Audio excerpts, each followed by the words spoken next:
குருமுகானதீத்ய பிராகவேதான்ன சேஷான் நரபதி பரிக்ளப்தம் சுல்கமாதாது காமகா ஸ்வச்சர அமரவஞ்சம் ரங்கநாதச்ச சாக்ஷாத் யுஜுகுலதிலகந்தம் விஷ்ணுசித்தம் நமாமி.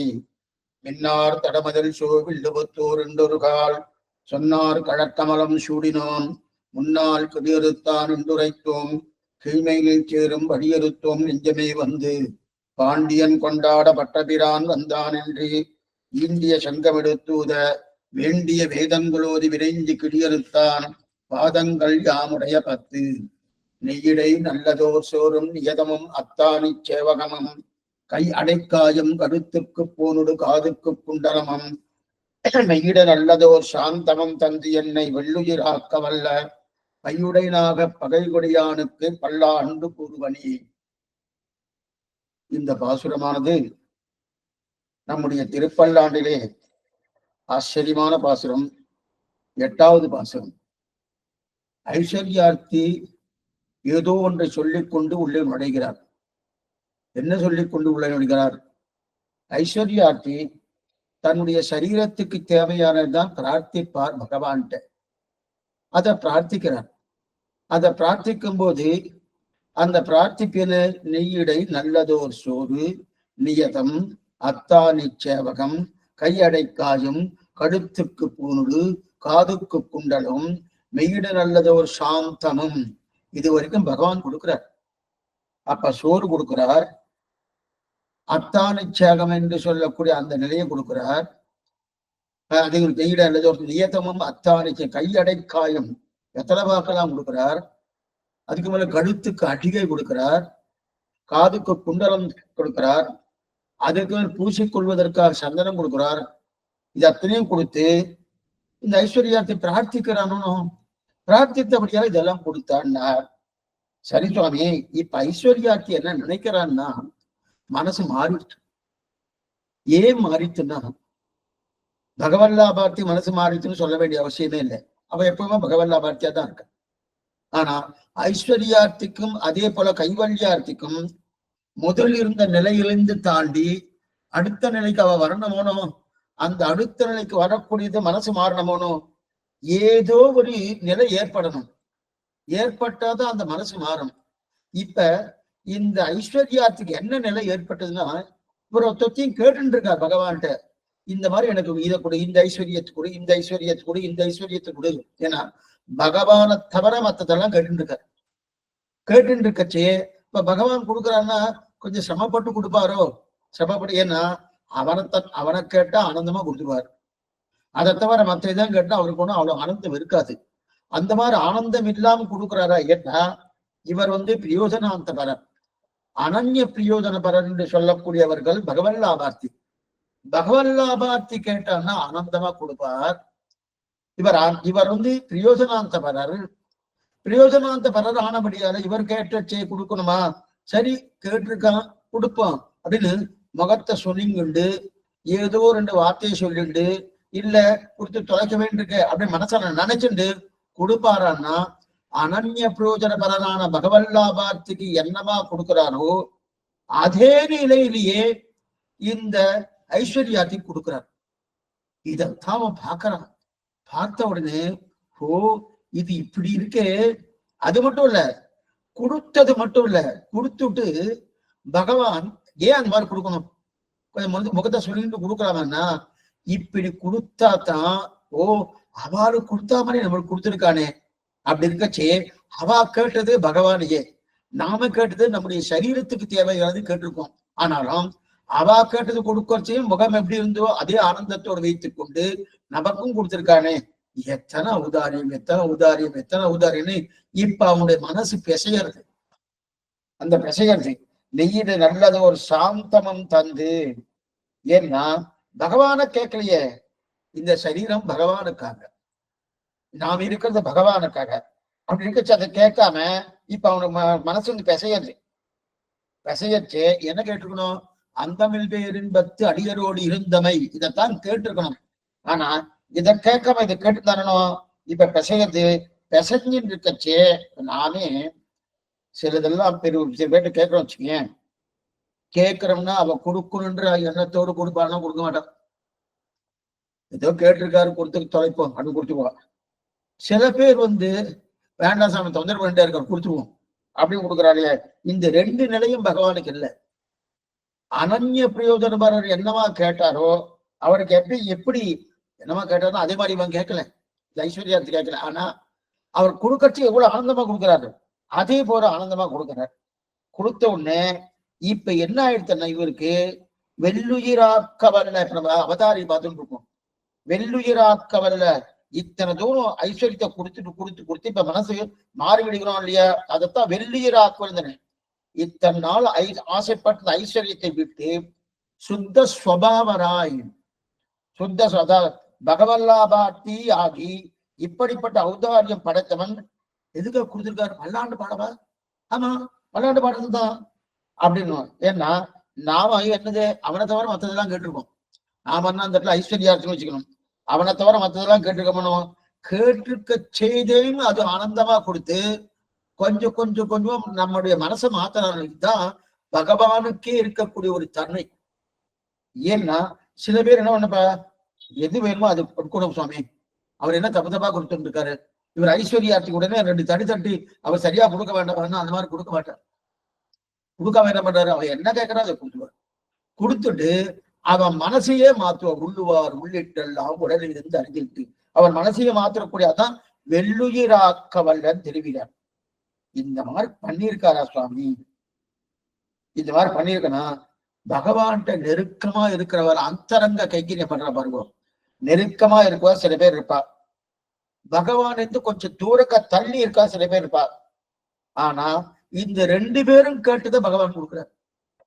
பக்கத்துல இருக்கா, ரொம்ப அந்யோன்யமா இருக்கா, அந்தரங்க கைங்கரியம் பண்றா, அவ கேட்கறதையும் பகவான் கொடுக்கிறார். இவர் என்னைக்கோ ஒரு நாள் தான் வர்றாரு, வருஷத்துக்கு ஒரு நாள் பெருமாள் சேவிக்கிறார். அப்ப பகவானுக்கு இவருக்கு அவ்வளவுதானும் சம்பந்தம் இருக்குன்னே தெரியல. ஆனா இவருக்கு ரொம்ப தள்ளி இருக்கு, 2 பேரும் கேட்கிறார். இப்ப இவருக்கும் கொடுக்குறாருமா. எப்படி இதைத்தான் நம்பில்ல ஈட்ட ஒரு கதை எழுதியிருக்காரு. நம்பில்ல ஈட்ட ஒரு கதை எழுதியிருக்க. என்னன்னா 2 பேரும் உதவி கேட்க வந்திருக்கா. இது மகாபாரதத்தில் நடந்த சரித்திரம், ஆச்சரியமான சரித்திரம். மெய்யனாகம் விரும்பி தொழுவார்க்கெல்லாம் பொய்யனாகம் புறமே தொழுவார்க்கெல்லாம் செய்யுள் வாழையுகுலம் திருக்கண்ணபுரத்தையன் அகத்தனை பார்க்க அடியனின் ஆச்சரியமான பாசனம். 9ஆம் 10 10ஆம் திருவாய்மொழி.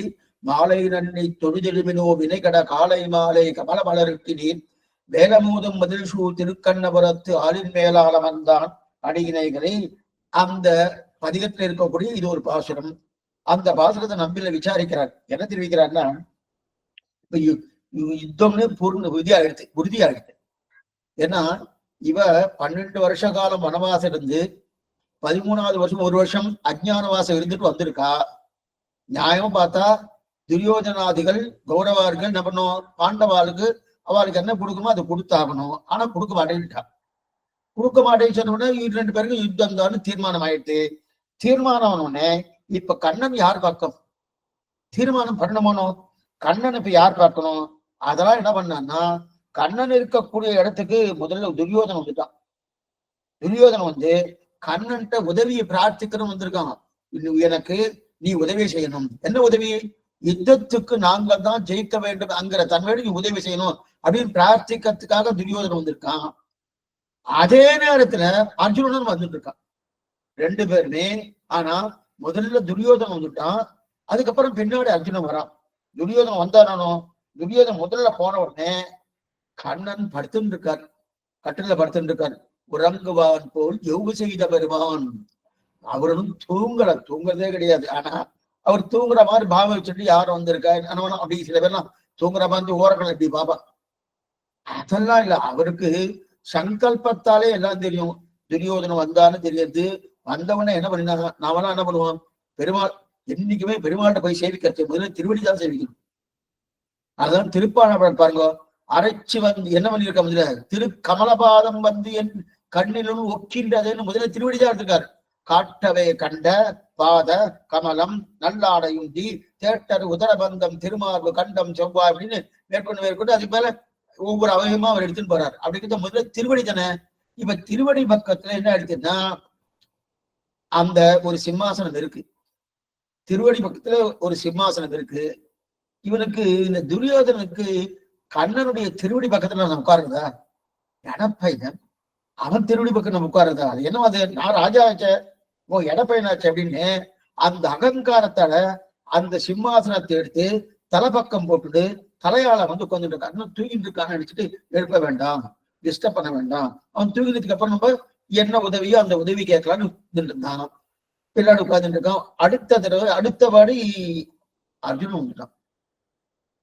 ஏற்கனவே துரியோதனன் வந்து உட்கார்ந்துட்டு இருக்கான். கர்ணனுடைய எந்த திருவடியில இருக்க திருவடி ஸ்தானத்துல இருக்கக்கூடிய அந்த சிம்மாசனத்தை எடுத்துட்டு இந்த பக்கம் நாற்காலி, அந்த நாற்காலி எடுத்துட்டு தலைப்பக்கம் போட்டுன்னு உட்கார்ந்துட்டு இருக்கார். அப்ப அர்ஜுனன் உள்ள நுழைகிறான். நுழைஞ்சவொடனே யாரை பார்த்தான்? துரியோதனை பார்த்துட்டான். பார்த்த உடனே கண்ணனும் தூங்கிட்டு இருக்கார். ரெண்டு பேரையும் இந்த ஓரக்கண்ணன் நன்னா தெரியறது எல்லாருக்குமே நான் கண்ணனுக்கு தெரியாது என்ன நடக்கிறதுன்னு பார்த்துட்டு இருக்கார். பார்த்துட்டு இருக்க செய்தே அர்ஜுனன் பண்ணா, சரி கண்ணனுடைய திருவடி வாரத்துல உட்கார்ந்து திருவடி வாரத்துல அங்க உட்காந்து திருவடி பக்கத்துல உட்கார்ந்து இருந்தான். ரெண்டையும் பார்த்துட்டு இருக்கார். இப்ப திருமுடி பக்கம் துரியோதனன், திருவடி பக்கம் அர்ஜுனன், இந்த ரெண்டு இருக்கார். இது எங்க எடுத்திருக்காருன்னா பிரியத்துக்கு சொன்னேன், சரி ஞாபகம் வந்தபடியா சொன்னேன். தொடர்படியாக பாசனம் திருமாலையில குடதிசை முடியை வைத்து குணதிசை பாதம் நீட்டி வடதிசை பின்பு காட்டி தென்திசை இலங்கை நோக்கி கடல் நிற திறவரந்து அரவணை துயிலமா கண்டு உடன குறுகமாலோ என் செய்கன் உலகத்தீரே இந்த பாசனம். இதுல குடதிசை முடியை வைத்து குணதிசை பாதம் நீட்டி வடதிசை பின்பு காட்டி தென் திசை இலங்கை நோக்குன்னு இருக்கு இல்லையா? இப்ப பகவானுடைய திருமுடி எங்க இருக்கு, திருவடி எங்க இருக்கு? திருமுடி வந்து மேற்கு பக்கம் இருக்கு. இங்க அடைய சொல்லி திருவரங்கத்துல திருமுடி மேற்கு பக்கம் இருக்கு, திருவடி வந்து கிழக்கு பக்கம் இருக்கு. குடதிசை முடியை வைத்து குணதிசை பாதம் நீட்டி வடதிசை பின்பு காட்டி தென் திசை இலங்கை நோக்கின்வான். நம்ம பூர்வாச்சாரம் பிரதட்சணம் பண்ணுவா இல்லையா? அவாவா பிரதட்சணம் பண்ணுவா இல்லையா? பிரதட்சணம் பண்றச்சே ஒரு கர்ப்பிணி பெண் என்னமா பிரதட்சணம் பண்றாலோ எப்படி நடப்பாலும் அந்த மாதிரி நடக்கணும். கோவில்ல எல்லாம் நம்ம என்ன நினைக்கிறோம், கோவில் எல்லாம் சுவாமி 28 பிரதட்சணம் பண்ண சொல்லியிருக்கா. 5 பிரதட்சணம் யாரோ ஏதோ ஒரு சொல்லுவாரு வச்சுக்கோ, அந்த 5 பிரதட்சணம் பண்ணிச்சுக்கா கிட்டு கிட்டு கிட்டுக்குன்னு அப்படியே ஒரு ரவுண்டு. இது எங்க பாக்குறோம்னா ஸ்ரீரங்கத்துல சக்கரத்தாழ தண்ணி. நீங்க இப்போ கூட சேவிக்கலாம். சக்கரத்தாழ அந்த குழந்தைகள்லாம் பரீட்சை வந்து கொடுத்தனாலே உடனே ஒரு பிரதட்சணம். என்னமோ அவரே வந்து பரீட்சை எழுதுற மாதிரி அவரும் எழுத போறது இல்லை. ஆனா அவர் என்ன பண்ணுவார்னா அந்த பரீட்சையில நீ படிச்சதெல்லாம் ஞாபகம் வரும்படி அந்த அனுகிரகம் பண்ணுவார். அதுக்குன்னு தாழ்வார பிரதட்சணம் பண்ணாலே நான் பரீட்சை படிக்காம எழுதலாம் அப்படின்னு சொல்றதெல்லாம் தவறான கருத்துக்கள். ஏன்னா பகவான் சேவிச்சுக்கப்பா அவர் வந்து எழுதுவார், அவர்தான் எழுத மாட்டோம், நாம தான் எழுதணும். அப்ப நாம தான் எழுதணும். அப்ப படிக்காம அவர் எனக்கு சொல்லிக் கொடுப்பாரு, நான் படிச்சுதான் ஆகணும். அந்த படிச்சதை சரியான நேரத்துல ஞாபகப்படுத்திக் கொள்ளக்கூடிய ஒரு தன்மையை அந்த சக்கரத்தால் படிக்கிறது. கருதுவிடம் பொருது குணல் கை நின்ற சக்கரத்தன் தெரிவிக்கிறார். புரஸ்டகஸ்டால் சுகாதி தீவிரம் சுதர்சனம் பாஸ்கர பொடிதிரிகம் சரத்பிஷாம் பிராணவிநாசி விஷ்ணு சக்கரம் சிதாகம் சடம் பிரபத்தின்னு அந்த மாதிரி பண்ணி கொடுப்பார். அப்படி பிரதட்சணம் பண்றாலே அதே போல இப்ப பெரிய பெருமாளை பிரதட்சணம் பண்ணணும். பெரிய பெருமாளை பிரதட்சணம் பண்றச்சு என்னைக்குமே எல்லாருமே நிதானமா பண்ணணும். ஒரு கர்ப்பிணி பெண்ணானவள் எப்படி பிரதட்சணம் பண்ணுவாளோ, பிரதட்சணம் நடப்பா இல்லையா, நிதானம் தான் நடப்பா. அந்த மாதிரி நிதானமும் நடக்கணும். அந்த நிதானம் நடக்கச்சே அவன் மேற்கு பக்கம் போவாளணும். பெரிய பெருமாள் பிரதட்சணம் மேற்கு பக்கம் போச்சு நிதானமா போக மாட்டான், வேகமா போயிட்டு வரும். இன்னைக்கும் பூர்வாச்சாரம் அந்த மாதிரிதான் பண்ணிட்டு இருக்கா. ஆச்சாரிய புருஷன் போய் பிரதட்சணம் பண்றாலும் பிரதட்சணம் எத்திய பிரார்த்தித்து கொண்டு ஐஸ்வர்யார்த்தி போல இல்ல. அவ பகவான தவிர மத்தொன்னு பிரார்த்திக்க மாட்டா, அனன்ய பிரயோஜன பெறர்கள். இருந்தாலும் அந்த பிரதட்சணம் சுற்றி நாம் வலம் செய்ய நம் துயர் கெடுக்கும் கடிதே அழுவா பாடுகிறாரு திருவனந்தபுரம் பாசுரத்தை. கடைத்தலை செய்க பெற்றால் கடுவினை கடையலாமே சுற்றி நாம் வலம் செய்ய நம் துயர் கடும் கடித. அதுதான் பிரதட்சணம் பண்ணா நம்முடைய துயர் கடுறது, பாபங்கள் தொலைகிறது. தொலைஞ்சா என்னன்னா அவன் திருவிழை செய்வதற்கு உண்டான சேர்த்து கிடைக்கிறது. அதனால என்ன பண்ணார், அந்த பிரதட்சணம் பண்ணும்போது மேற்கு பக்கம் போறச்சே என்னாகன்னா ரொம்ப வேகமா போய் வரும். ஏன் சுவாமி கர்ப்பிணி ஸ்ரீ நடக்கிற மாதிரி நடப்பணும்னு சொன்னீங்களே இப்ப வேகமா போறான்னா, ஒருவேளை பகவான் ஓஹோ துரியோதன ஸ்தானம் இதுதான், அந்த துரியோதன ஸ்தானத்தை இவன் விரும்புறா போட்டுருக்குன்னு நினைச்சுட்டா என்ன பண்றது? அதை நினைக்க போறது இல்ல. நினைச்சுட்டா என்ன போகுதுன்னா அந்த மேற்கு பக்கம் பிரதட்சணம் பண்ணும் போது மட்டும் வேகமா போயிட்டு வரலாம். கிழக்கு வரச்சே ரொம்ப திருவடி தானே அது, திருமுடி பக்கம் மேற்கு, திருவடி பக்கம் கிழக்கு. அத கிழக்கு பக்கம் வரச்சே நிதானமா கர்ப்பிணி பெண் நடக்கிறான்னு சொல்லி இப்ப அதே போல என்ன ஆயிடுத்து, துரியோதனன் பண்ணா நேர திருமுடி பக்கம் வந்துட்டான். அதனாலதான் திருமுடி ஸ்தானமா அது துரியோதன ஸ்தானமான்னு கேட்பா சில பேர்லாம். நாங்க எப்பவுமே ஒரு ஆச்சார புருஷா இருந்தாலும் சரி, ஒரு ஸ்ரீ வைஷ்ணவா இருந்தாலும் சரி, அல்லது பகவான் அவ திருமுடி வாரத்துல தான் இருக்கணும்.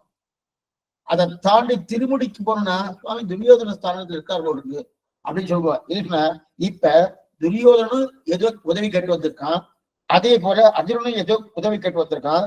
2 பேரும் உட்கார்ந்துட்டு இருக்கா. உட்கார்ந்துட்டு இருக்கச்சே அந்த உட்கார பக்கத்து வந்தோடனே இப்பதான் 2த்தையும் பார்த்துட்டாரு. 2த்தையும் பார்த்துட்டு சரி இனிமே நம்ம எழுந்துடலாம்னு சொல்லி அப்படி தூங்கிறாப்ப நடிக்கிறார். உங்களை கூட நடிக்கிறார். குதிங்கிற எழுந்தான். எழுந்த உடனே முன்னாடி யார் தெரிவா? இப்ப அப்படின்னு படுத்துட்டு இருக்க வச்சுக்கணும்.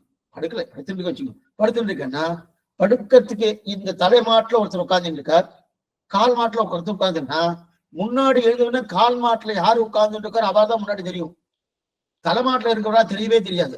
இவர் எழுந்துட்டார். எழுந்த உடனே அர்ஜுனா எப்ப வந்தேன்னு கேட்கிறேன்.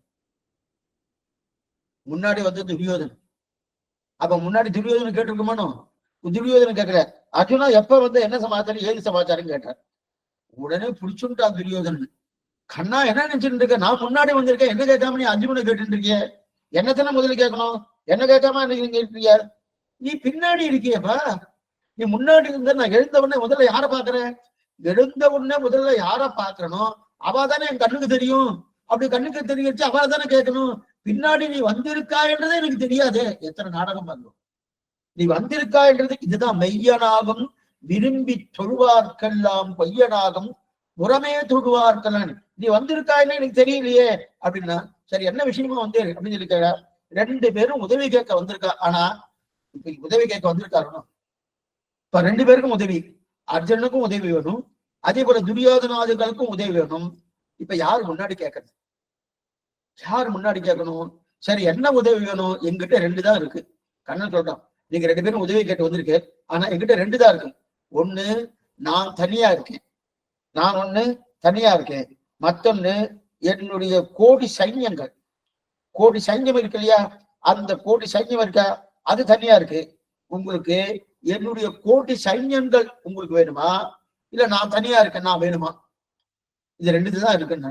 உடனே துரியோதனா நான் முதல்ல கேட்கிறேன்னு. நான் முதல்ல இல்ல துரியோதனா அர்ஜுனன் தான் முதல்ல கேட்கணும். அது என்னமா, நான் தானே முன்னாடி வந்தேன், முன்னாடி வந்தவாழ்த்துல ஃபர்ஸ்ட் ப்ரிஃபரன்ஸ். நம்ம ஒரு பெரிய வரிசையில நிற்போம்.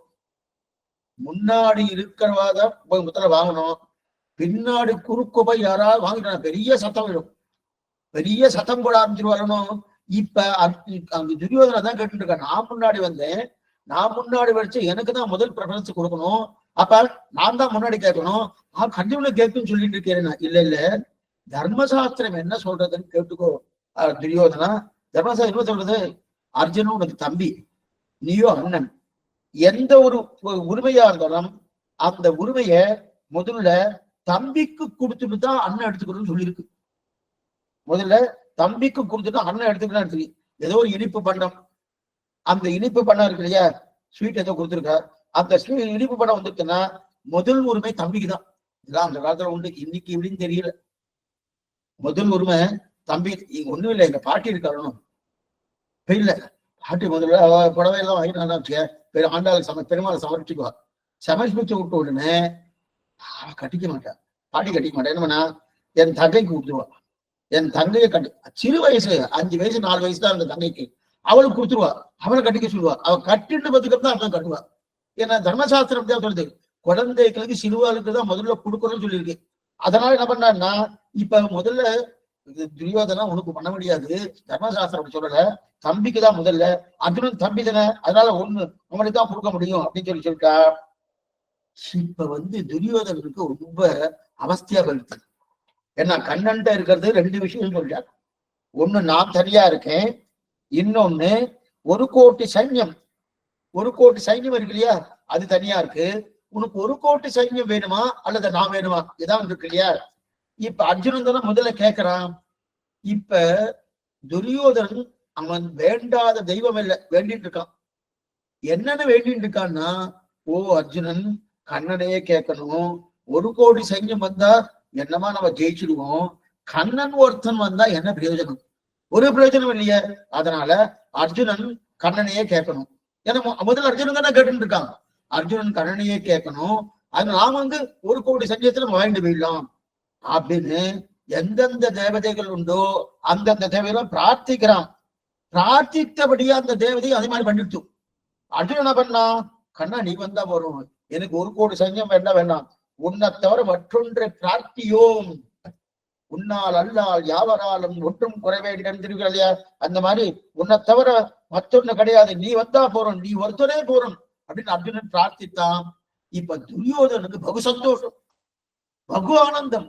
என்னன்னா பைத்தியம் மாதிரி பண்ணிட்டு கண்ணன் ஒருத்தன் தான் இருக்கான், ஒரு கோடி சைன்யம் இருக்கு, அந்த ஒரு கோடி சைன்யத்தை விட்டுட்டு கண்ணன் போய் பிரார்த்தித்தான்னு சொல்லிட்டு ஆனந்தமா என்ன பண்ணா, நேர சகுனிட்ட போனான்.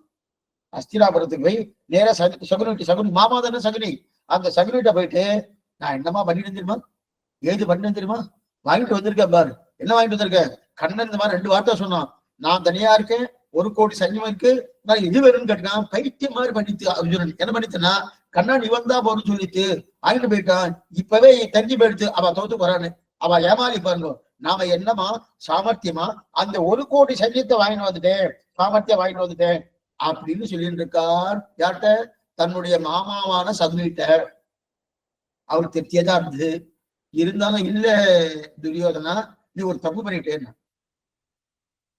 என்ன தப்பு பண்ணிட்ட? ஒண்ணும் இல்ல, நீ ஒரு கோடி சைன்யம் நீ வாங்கிட்ட, கண்ணன் மட்டும் தனியா இருக்கான், நல்லதுதான். இருந்தாலும் ஒரு விஷயம் நீ கேட்டுட்டு வந்திருக்கணும். என்ன கேட்டு வந்தா, அவனை ஆயுதம் எடுக்கப்படாதுன்னு கேட்டு வந்திருக்கணுமோ. ஏன்னா அவன்கிட்ட சக்கராயுதம் இருக்கணும். அந்த ஆயுதத்தை எடுத்து நம்ம அத்தனை பேரும் சம்ஹாரம் பண்ணிட்டானா ரொம்ப பம்பா போயிடுமே.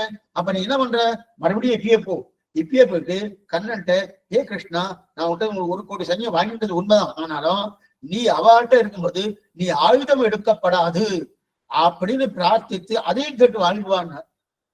இப்ப துரியோதனன் தான் பைத்தியம் நினைச்சோம், ஒரு கோடி சைன்யம்னு. அது இல்ல, அதை விட பைத்தியம் சகுனி. என்ன பைத்தியம் என்ன பாருங்க, என்னன்னா கண்ணன் ஆயுதத்தை வைத்துக் கொண்டுதான் சில பேரை துவம்சம் பண்ண முடியுமா? சங்கல்பத்தாலே பண்ணலாம். தன் ஒண்ணுமில்ல கருதுமிடம் பொருது போனாலும் கை நின்ற சக்கரத்தை தானே பார்த்தோம். சக்கரத்தாழ்வார் அவர் எப்படின்னா சங்கல்பம் பண்ணாலே போறோம். அந்த சங்கல்பத்தாலே எப்படின்னா ஆயுதத்தை வைத்துக் கொண்டுதான் இன்னொருத்தரை ரட்சிக்கணும், இன்னொருத்தரை தம்சம் பண்ணணும் என்கிற நிலையே பகவானுக்கு கிடையாது. அப்ப பகவான் இருக்க செய்தியனா அவனுக்கு சங்கல்ப சக்தி ஒன்றே போறோம். அந்த சங்கல்ப சக்தியால் தான் பிரம்மம் சிருஷ்டிக்கிறது. பகுஷ்யாம் பிரஜாயேய, நான் பலபடியாக ஆக கடவேன் என்று சங்கல்பம் தான் பகவான். ஆனா அந்த சங்கல்பம் பண்ணவனே என்ன ஆகுது, எல்லாம் கிடுக்கிட்டு எல்லாம் சிருஷ்டிக்கப்படுகிறது இல்லையா? அதே போல பகவானுக்கு ஆயுதம் இருந்துதான் தான் ஜெயிக்கணுன்ற அவசியம் கிடையாது. சங்கல்பம். அப்ப ஆயுதங்களை எதிர்த்து பிடிச்சிட்டு இருக்காரு. வலக்கையாடி இடக்கை சங்கம் இவையுடைய மகள் வண்ணனே, வலது பக்கம் சக்கரம் சங்கம் கதை பஞ்சாயுதங்கள் பூர்ணமா பிடிச்சிட்டு தரணும். அது எதுக்காக பிடிச்சிட்டு இருக்க? அழகுக்காக பிடிச்சிட்டு இருக்காரு. பஞ்சாயுதங்கள் அழகுக்காக பிடிச்சிட்டு இருக்காரு தவிர அவர் அந்த மாதிரி சேவை சாய்க்கிறாரு. என்னமா திருவாயு சேவை சாய்க்கிறது, என்னமா திருச்சங்கு சேவை சாய்க்கிறது, என்னமா கதை சேவை சாய்க்கிறது, அதற்காக படிக்கிறார் வர அவர் சிருஷ்டிக்கும் போதே சங்கல்பம் தான். பகுஷ்டியா பிரதாய அப்படி ஜீவிக்கிறார் இல்லையா? அப்ப மேற்கொண்டு சங்கல்பத்தால பண்ணிட்டு இருக்கச்சே, அப்ப சங்கல்பத்தை என்ன பண்ண ஜெகத்தின சிருஷ்டிக்க கடவேன்னு சங்கல்பிச்ச உடனே என்ன ஆகுது, மூலப்பகுதி மகானாருது, மகான் அகங்காரமாறுது, அகங்காரம் 3ஆ பிரியாது. சாத்விக அகங்காரம், ராஜச அகங்காரம், தாமச அகங்காரம் பிரிஞ்சு அதுல இருந்து பஞ்ச கர்மேந்திரியங்கள் என்ன, பஞ்ச ஞானேந்திரியங்கள் என்ன, பஞ்ச பூதங்கள் என்ன, பஞ்ச தன்மாத்திரம் என்ன, மனஸ்தத்துவம் கிடுகிடுகிடு பொங்கையும் புறடும் பொறியெங்கும் கருமேந்திரியம் ஐம்பூதம் எங்கும் உயிரோ பிரகிருதி 24 தத்துவங்கள் விடுகிடுன்னு வந்துட்டு இருக்கணும். இதெல்லாம் எப்படி பகவானுடைய சங்கல்பத்தால் நடக்கிறது இல்லையா? அப்ப அவருக்கு ஒரு துளி கூட சொணக்கமே கிடையாது. ஏதாவது சமப்படணுமா? சம கிடையாது. யாருடைய உதவியும் தேவையில்லை பகவானுக்கு. யாருடைய உதவியாக தேவையில்லை, எந்த உதவியும் தேவையெல்லாம் பண்றானோ அப்படி அதுதான் தெரிவிக்கிறாரு யாரு? பிரம்மசூத்திரக்காரர் வியாச பகவான். ஏ சககாரி நைபேட்சம் நிரபேட்சம் நைரபேட்சம், சககாரி நைரபேட்சம் பெருமாளுக்கு உண்டான மிகுந்த உயர்ந்த லட்சணம். எதையும் எதிர்பாராமல் பண்ணுகிறவனுக்கு போய் நீ சக்கரத்தை எடுக்காதன்னு சொன்னா, எடுக்கலன்னா அவரால் ஒன்றும் எடுத்தார், அது வேற விஷயம். பண்ண முடியாதுன்னா அவர்கள் அதெல்லாம் தொடாத அப்படின்னா சரி, அது ஆயுதம் தான், ஆயுதமா பயன்படுத்தப்படுறது. துரியோதனன் கேட்டுட்டான் துரியோதனன் போய் கண்ணன்ட்ட, கண்ணா அதெல்லாம் நீ தொடப்படாது, அதெல்லாம் எடுக்கப்படாது. சரி, அதற்கான நான் தொடர சக்கரத்தையும் சங்கத்தையும் தொடர அப்படின்னா அதனால்தான் இன்னைக்கு நீங்க திருவல்லிக்கேணி போறீங்கன்னா பார்சாதி என்பவனை சேவிக்கிறான். மூலவர் 2 திருக்கைகள் சங்கம் தான் வச்சுருக்கார். 2 திருக்கைகள் தான். வெங்கட கிருஷ்ணன் பேரு. உற்சவருக்கு தான் பார்த்தசாரதின்னு பேரு. திருவல்லிக்கேணி பத்தரவிய கோல் கையில் கொண்டு பார்த்தந்தன் தேன்முன் நின்றானை சித்தவை பணியால் முடிதிறந்தானை திருவல்லிக்கேணி கண்டேனு திருவங்கியாழ்வாடி மங்களாசாசனம். அதுல சங்கு சக்கரம் இங்க இருக்கும். அதே நேரத்துல கதை குடிச்சுட்டு இருக்கோம்னா கதை கிடையாது. எல்லாரும் கதை இருக்குன்னு நினைச்சுட்டு இருப்பாங்க. கதை இல்லது. அது என்ன தெரியுமா? பத்தலர் வீய கோல் கையில் மாடு கண்ணு மேய்ப்பதற்கான கோல். அதுதான் திருவங்கியாழ்வார் அங்க அட்ரஸ் பண்றாரு. பற்றலர்விய கோல் கையில் கொண்டு பார்த்தன் தன் தேர்முன் என்றானை. ஆனா கதையா சேவசாய்க்கின்றதுக்காக சில நேரத்துல இந்த பக்தானாம் தாம் பிரகாசத்தை பக்தர்களுக்காக என்ன பண்ணான்னா அதை சாதிக்கிறாங்க. ஆனா உள்ளுக்குள்ள இருக்கிறது வெறும் இருது கோல் தான். அது கதை கிடையாது. பத்தரவிய கோல் கையில் கொண்டு பார்த்தன் தன் தேர்முன் கதை கிடையாது இல்லையா? எதுக்கு சொல்ல வந்தேன்னா அப்ப பஞ்சாயத்துங்கிற அவர் தொடர்றது கிடையாது. அப்ப இப்ப 2 பேரும் கேட்டதை கொடுத்தாலும் அர்ஜுனன் என்ன கேட்டிருக்காரோ அதை கொடுத்தார், துரியோதனன் என்ன கேட்டுக்கானோ அதை கொடுத்தா இல்லையே. இப்ப பெருமாள் சில இடத்துல ஏமாத்துவார். ஐயா சுவாமி நிஜமாவே ஏமாத்துவார். என்ன ஏமாத்துவார்னா, இப்ப புரியறதுக்காக சொல்றேன். நான் போய் அவர்கிட்ட நமக்கு இதை கொடு அப்படின்னு அதை கொடுன்னு கேட்டோம் இல்லையா? கேட்டதை கொடுத்துருவார். நம்ம கேட்கறோம் இதை கொடு ஐஸ்வர்யத்தை தான் கேட்கணும். பகவானை கேட்டா அனன்ய பிரயோஜன வரன்னு பேரு. பிரயோஜனாந்த வரன்னா ஐஸ்வர்யத்தை கேட்கறான். இதை கொடு அதை கொடுன்னு கேட்கிறவனோ அப்ப கேட்டதை அவர் கொடுத்துடுறார். உடனே கேட்டோன்னு நீ கொடுத்துடுறார், நிச்சயமா கொடுத்துடுவார். ஆனா அதுல ஒண்ணும் ஏமாத்தமே இல்லை. ஆனா துரியோதன கேட்டதையும் கொடுத்தார், அர்ஜுனன் கேட்டதையும் கொடுத்தார்.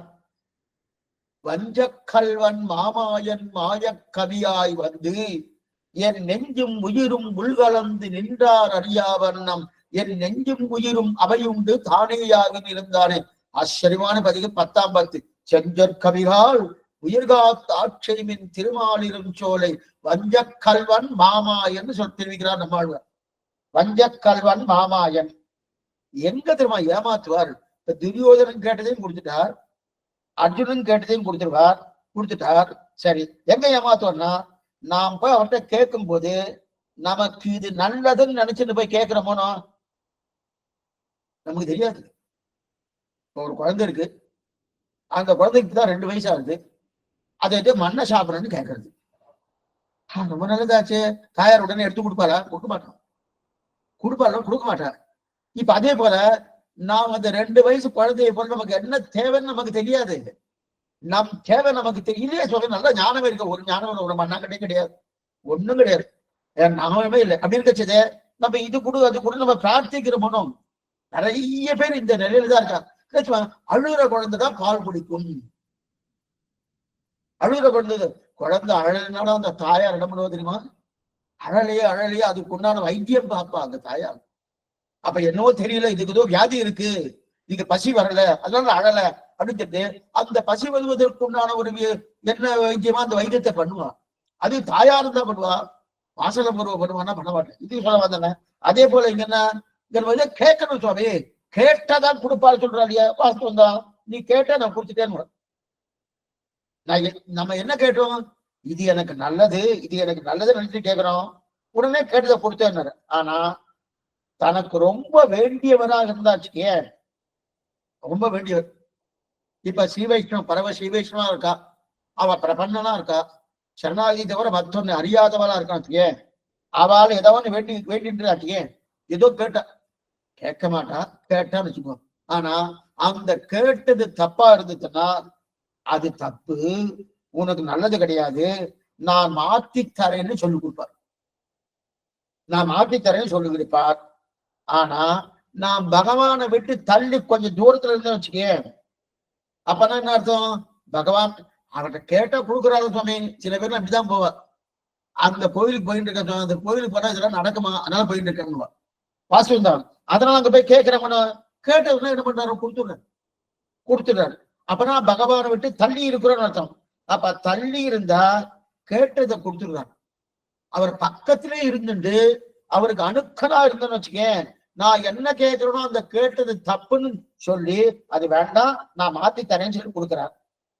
சரி, ஆனா அதை ஆனா நாம கேட்டதை போய் வாங்கிட்டு போனோம் வச்சுக்கேன், அது அனர்த்தத்துல தான் போகும். நல்ல விஷயமா இருக்கும், நமக்கு நல்லது கேட்க தெரியாது, நல்லது கேட்க அதனாலதான் பகவான்கிட்ட எத்தையும் பிரார்த்திக்க வேண்டாம்னு சொல்றதுக்கு காரணம் இதுதான். எத்தையும் பிரார்த்திக்கப்படாத, அவனை பிரார்த்திக்கலாம், பகவானை பிரார்த்திக்கலாம். பகவானை தவிர மத்தொன்னு பிரார்த்திக்க வேண்டிய தேவை ஏன்னா தெரியாது. மற்றது உலோகத்துல எத்தனையோ பொருட்கள் இருக்கு, எது நமக்கு உகந்தது நமக்கு தெரியுமான்னு தெரியாது. எதுவும் நமக்கு உகந்ததே கிடையாது. எது உகந்தது? பகவான் தான். மற்றதும் உகந்தது கிடையாது. அவனை கேட்கலாம், அவனை கேட்டா ஆனந்தமா நம்ம மாத்துக்கு வந்துட்டு போறான். ஆனா அதை தவிர மற்றது கேட்கிற மனம் கேட்கிறவனா என்ன பண்றாரு, அவன் கொடுத்துடுறாரு. நம்ம தூரத்தை இருக்கோம், கொடுத்துடுறாரு. கொடுத்த உடனே பெரிய அனர்த்தம் காத்துட்டு இருக்கு. அதனாலே நிறைய வம்புகள்லாம் வரும். அதனால பெருமாள் என்ன பண்றாரு, எனக்கு தெரியும்னு நினைச்சிட்டு எதையா கேட்க போனா சரி அதை வாங்கிட்டு போ, ஏதானே கேட்கிற வாங்கிட்டு போன்னு சொல்லி கொடுத்துடுறாரு. ஆனா அவர் கொடுக்கறது நமக்கு உஜ்ஜீவனமா இருக்குமான்னா தெரியாது. அதுதான் முக்கியம். அவர் கொடுக்குறாருன்னா அது எனக்கு ஜீவனமா இருக்கலாம், உஜ்ஜீவனமா இருக்குமா? ஜீவனம்னா சரீரத்துக்கு, உஜ்ஜீவனம்னா ஆத்ம நன்மைக்கு. நல்லா புரிஞ்சுக்கோ, ஜீவனாம்சம்னா சரீரத்துக்கு தான், உஜ்ஜீவனம்னா ஆத்ம நன்மைக்கு. அது உஜ்ஜீவனமா இருப்பான்னா அநேகமா இருக்காது. அதே மாதிரி இருக்கு. அப்ப எது தெரியுமா சொல்லுவேன். அப்ப என்ன பண்ணலாம்? அப்ப என்ன பண்ணலாம்? ஒண்ணு நம்ம சாமர்த்தியம் என்ன பண்ணணும், பகவான்கிட்ட முன்னாடி போய் நிற்கணும். நின்றுண்டு பகவான்கிட்ட பிரார்த்திக்கணும். எனக்கு கொடு, எனக்கு கொடு, எனக்கு கொடு, இது கொடு, இது கொடு, அப்படி பிரார்த்திக்கப்படாது. என்ன சொல்ல பிரார்த்திக்கணும், எனக்கு அடியனுக்கு எது நல்லதுன்னு தெரியாது, அடியனுக்கு எது நல்லதுன்னு தெரியாது, தேவரீர்களுடைய திருவுள்ளத்தில் எது நல்லதுன்னு தேவர்களுக்கு தெரியும், அதை தேவர்கள் அடியனுக்கு கொடுக்கலாமே. இப்படி கேட்டுட்டு வச்சுக்கிட்டா சாமர்த்தியமான ஒரு பிரார்த்தனை. இந்த அப்படின்னா அர்த்தம், அடியனுக்கு எது நல்லதுன்னு தெரியாது, தேவரீருக்கு தான் தெரியும், தேவரீரை பார்த்து பண்ணுமே, தேவரீரே பண்ணலாமே, அடியனுக்கு ஒண்ணும் தெரியாது அப்படின்னு சொல்லியாச்சுன்னா இதுதான் சாமர்த்தியமான அர்த்தம்.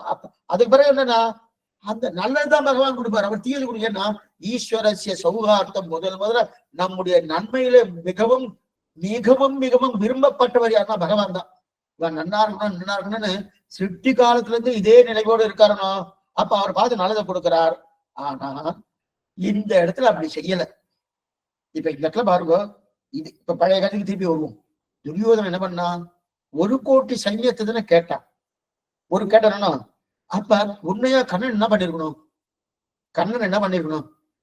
துரியோதன தப்பா கேட்டு இருக்க, 1 கோடி சைன்யத்தை வச்சுட்டு உன்னால ஜெயிக்க முடியாது, என்ன தூக்கிட்டு போ, என்ன வாங்கிக்கோ, நான் வரேன், நான் வந்து அவனால ஜெயிக்க முடியும், என்ன கேள்வி நான் தரேன் அப்படின்னு 1 கோடி சைன்யத்தை கேட்டிருக்கே அப்படின்னு சொல்லி அவன் கேட்ட 1 கோடியை கொடுக்காம இருந்திருக்கணும். கொடுக்காம இருந்து என்ன பண்ணும், அவனை திருத்தது என்ன, அது தப்பானது, அது வேண்டாம், நானே வரேன்னு சொல்லியிருக்கணும். சொல்லல, என்ன பண்ணா, அந்த 1 கோடி சைன்யத்தை கேட்டவன கொடுத்துட்டு போன்னு சொன்னான்.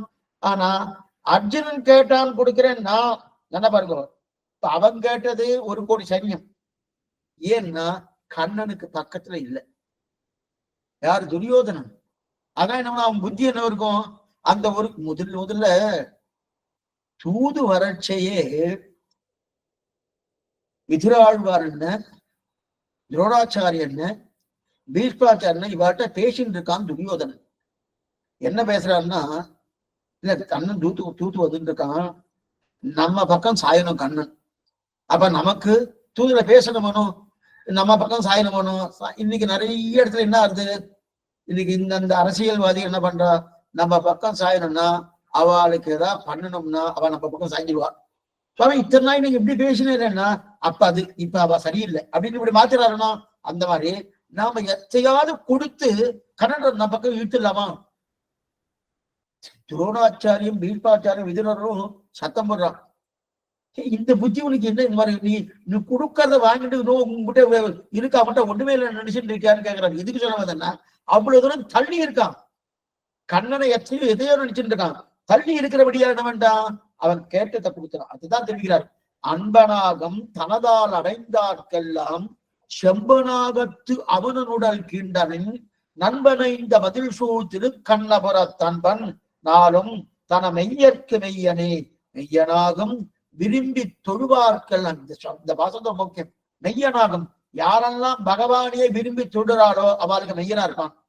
பொய்யனாகும் புறமே தொழுவார்க்கெல்லாம் யாரெல்லாம் பின்னாடி பக்கமும் வேற ஏதோ பக்கம் வந்து எனக்கு இது ஐஸ்வர்யம் வேணுமே பிரயோஜனந்த பரடா இருக்கிறேனே அப்படின்னு வந்தோம்னா பொய்யனாகும் புறமே தொழு அவளுக்கு பொய்யா இருக்கான்னு தெரிவிக்கிறாள் இல்லையா? அப்ப நெருங்கினவர்களுக்கு தன்னுடைய அன்பை செலுத்துகிறான், நெருங்காதவர்களுக்கு அன்பை குறைத்துக் கொள்கிறான் இல்லையா? அப்ப இருவருக்கும் இல்லைன்னு சொல்றது இல்லை. அப்ப என்ன அர்த்தம்? இப்ப ஐஸ்வர்யார்த்தி கதை தான் நம்ம பேசிட்டு இருக்கோம். ஐஸ்வர்யார்த்திக்கு இல்லைன்னு சொல்றது இல்ல, பகவத் லாபத்துக்கு இல்லைன்னு சொல்றது கொடுக்குறான் இல்லையா? பகவத் லாபத்துக்கு எப்படி கொடுக்குறானோ அதே போல ஐஸ்வர்யார்த்தி கொடுக்குறான். ஆனால் எதை கொடுக்கிறான்றது ரொம்ப முக்கியம். எதை கொடுக்குறான்? தன்னை கொடுத்தால் உயர்ந்தது, கேட்டதை கொடுத்தா தாழ்ந்தது. எனக்கே தன்னை தந்த கற்பகம். தன்னை கொடுத்தாலும் வச்சுக்க அது ரொம்ப உயர்ந்தது. அதை விட்டுது இல்ல சுவாமி நான் கேட்டிருக்கேன் சுவாமி வீடு இருக்கு, அந்த வீடு வாங்கறதுக்கு இன்னும் ஒரு 10,000 ரூபாய் தேவைப்படுறது, கிடைச்சா தேவையில்லைன்னா கொடுத்துடுறாரு. அப்ப அது தாழ்ந்தது. இப்ப ஐஸ்வர்யாத்தை நினைக்கிறான். என்ன நினைக்கிறான்? நான் ஆச்சரியப்படுறான். என்ன ஆச்சரியப்படுறா? நான் கேட்டதை கொடுத்து என்னையும் திருத்தி தனக்கு ஆட்படுத்துறான் இல்லையா? இந்த ஔதாரியத்துக்கு நம்ம பல்லாண்டு பண்ணணும்.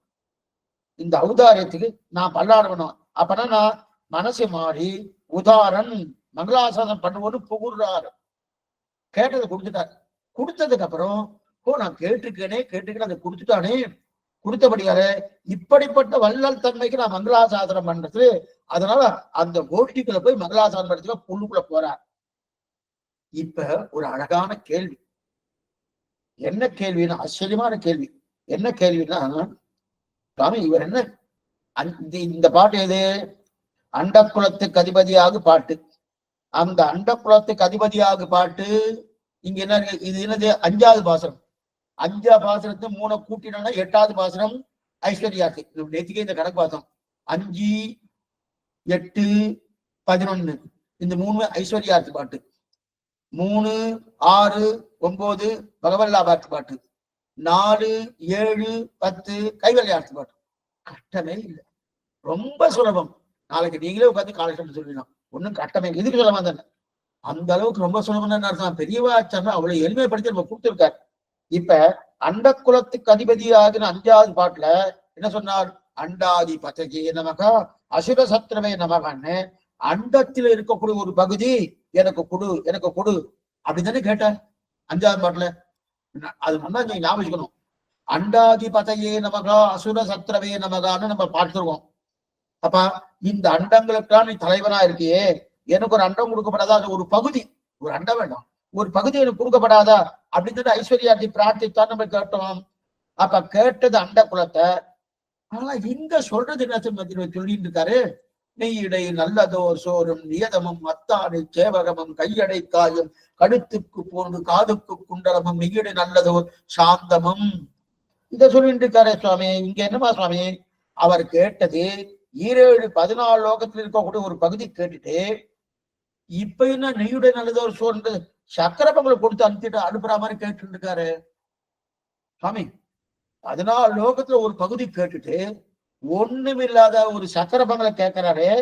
அப்ப அந்த கீழ்பாட்டுக்கும் இந்த பாட்டுக்கும் சம்பந்தமே இல்லையே. கீழ்பாட்டுல 5ஆம் பாட்டுல என்ன கேட்டார்? அண்டாதி பதையே நமகா 14 லோகங்கள் ஒரு அண்டம், அதுல ஒரு பகுதி கொடுன்னு கேட்டுட்டார். இப்ப என்ன கேட்கணும்? அதை திருப்பி கேட்டுக்கணும். அதுல அங்க நான் கேட்டேன், அதை திருப்பி கொடுன்னு கேட்டுக்கணுமா? அதை கேட்காம நெய்யிடை நல்லதோர் சோறு நீதமும் அத்தானி சேவகமும் கையுடை காயம் கழுத்துக்கு போடு காதுக்கு குணர்னு சக்கர பொங்கல் கேட்கிறாரா சுவாமி?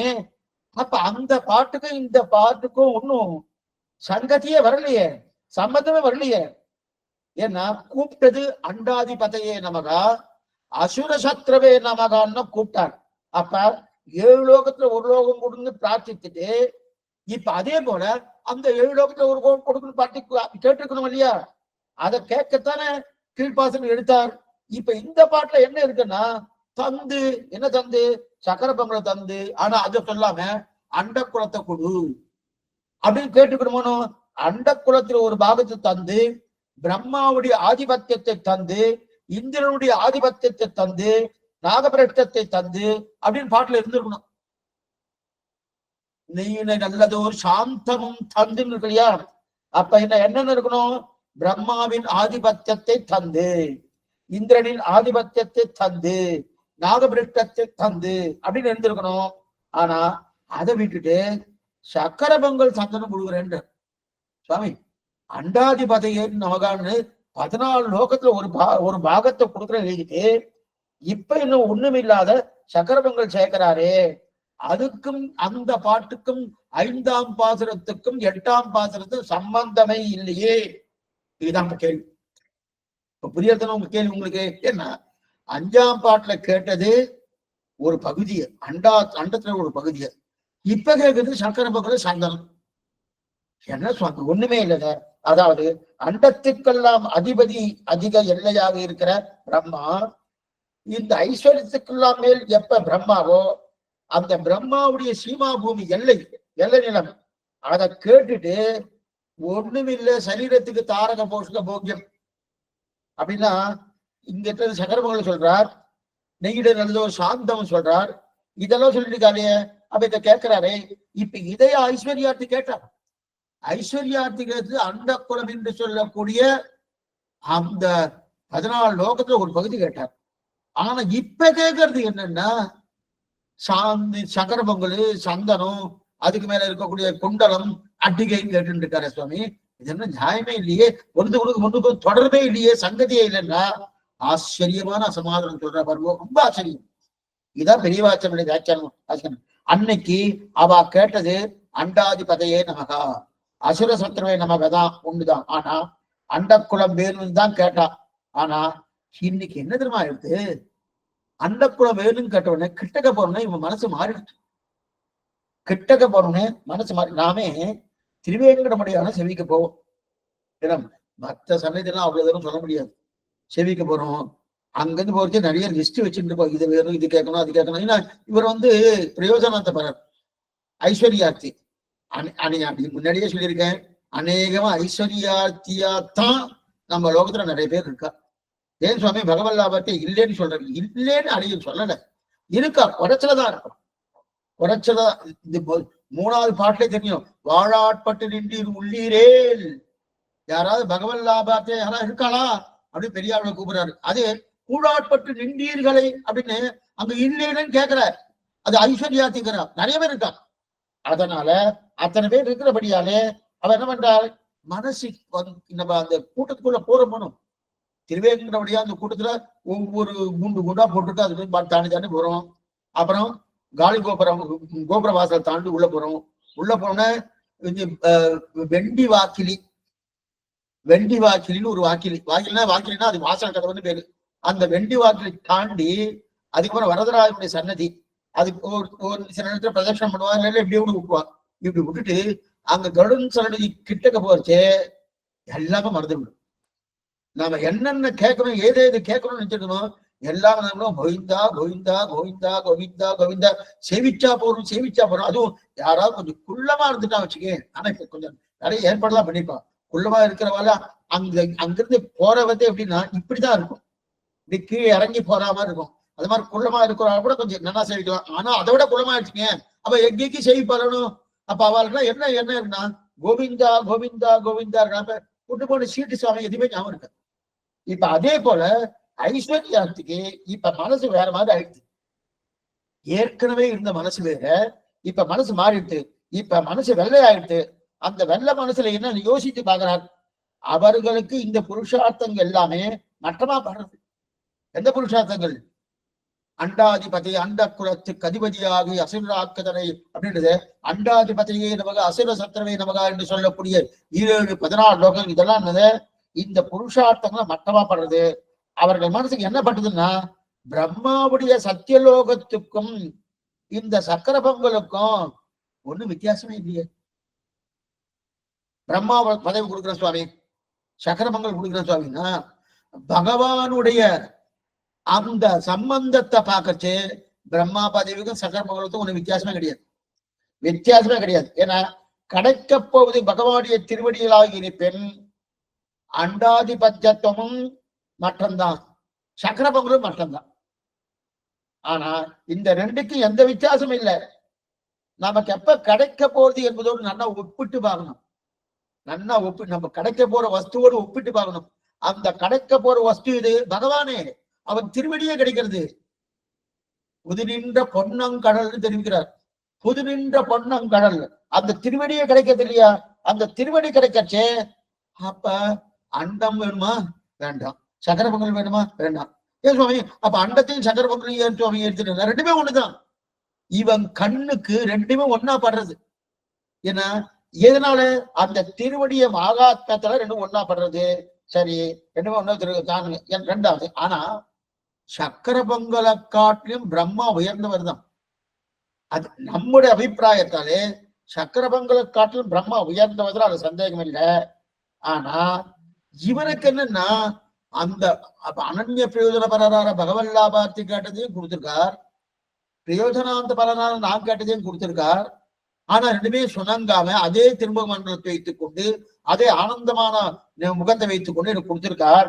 அதெல்லாம் பார்க்கறச்சு இப்ப இவனுக்கு பெசேர்ச்சு இப்பேற்பட்டவன்ட்டு நம்ம என்ன பண்ணோம்? அதை கேட்டமே அப்படின்னா அப்ப அந்த அண்டம் கேட்கறது ஒண்ணுதான், சக்கர பொங்கல் சாப்பிடறது ஒண்ணுதான். ஆனா அண்டம் இதை விட பெருசுதான், அது சந்தேகம். சக்கர பொங்கல் மட்டும்தான், அதே போல அண்டமும் மட்டும்தான். அதனால எதை சொன்னா என்ன? இப்ப ரெண்டு வஸ்து இருக்கு. ஒரு வஸ்து உயர்ந்த வஸ்து, ஒரு வஸ்து தாழ்ந்த வஸ்து. ரெண்டு வஸ்து இருக்கு, ஒரு வஸ்து உயர்ந்த, ஒரு தாழ்ந்தது. இங்க அவர் என்ன பண்ணாரு? அந்த ரெண்டு வஸ்து வேணாம் சுவாமி, எனக்கு இன்னொரு வஸ்து பிரம்மம் என்று சொல்லக்கூடிய ஸ்ரீமன் நாராயண வஸ்து தான் எனக்கு வேணும், மற்றது வேணாம்னு. ஒண்ணு உயர்ந்தது ஒண்ணு தாழ்ந்ததுன்னு பாக்கச்சே ரெண்டுமே தாழ்ந்ததுதான் வருது. ரெண்டுமே உயர்ந்த, நான் ரெண்டையும் தள்ளுபடி பண்ணிட்டேனே, ரெண்டுமே தள்ளியாச்சே, ரெண்டையும் தள்ளியாச்சு. இப்படியத்துக்கு அதுக்கு ஒரே ஒரு விஷயம் சொல்றேன். சித் அச்சித் ஈஸ்வரன் மூணு தத்துவங்கள் இருக்கணும். மூன்று தத்துவத்துக்குள்ள அச்சித் தத்துவம் ஞான சூன்யம் தள்ளுபடி, அது வேண்டாம் சுவாமி.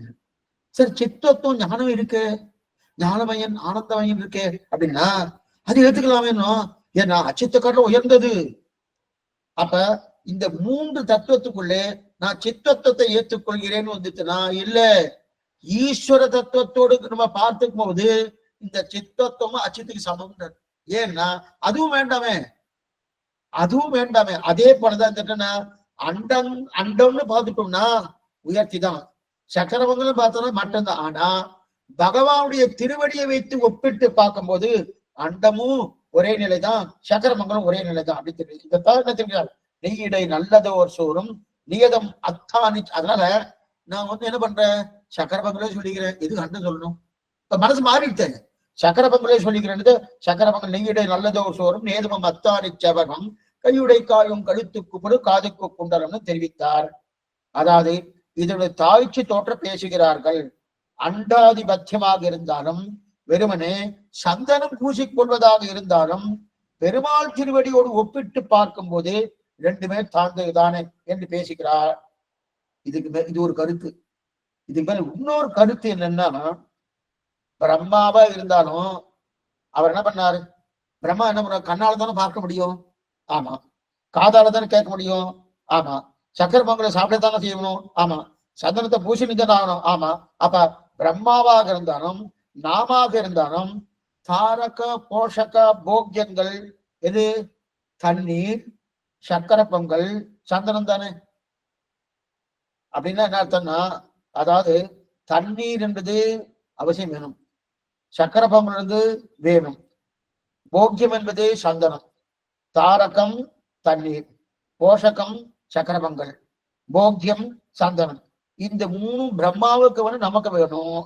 அதனால் இது அவனுக்காக வச்சு பேசுறாரு என்று சொல்லாம. ஏன்னா இந்த பிரம்மாவுக்காக வச்சு பேசுறான்னு வச்சுக்கலாம். ஏன்னா இந்த பிரம்மா அண்டாதி பதையன்னு சொன்னது நமக்கு சொன்னார். அதெல்லாம் என்ன ஆயிடுது, இப்ப அவருக்கும் தாரகம் வேணும், போஷகம் வேணும், போக்கியம் வேணும். உண்ணும் சோறு பருகினை தின்னும் வெற்றிலை எல்லாம் கண்ணன் ஆழ்வார் தெரிவித்தார் திருக்கோளூர் திவ்ய தேசத்துக்காக. அப்ப தாரக போஷக போக்கியங்கள் மூணுமே திருக்கோளூர் வைத்தவாணிதி பெருமாள்னு தெரிவித்தார்.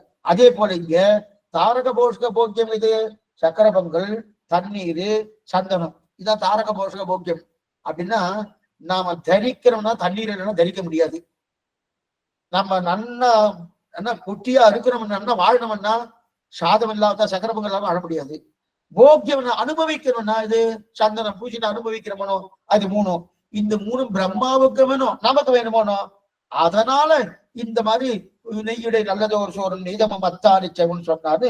இரண்டாவது அர்த்தத்தை சொன்னார். அப்ப அதனால என்ன வருது, பிரம்மாவுடைய அண்டாதிபத்தியமாக இருக்கட்டும், சொர்க்கலோகமாக இருக்கட்டும், இங்கு இனிப்பு பண்டத்தை சாப்பிடுத்தான் போகிறோம்.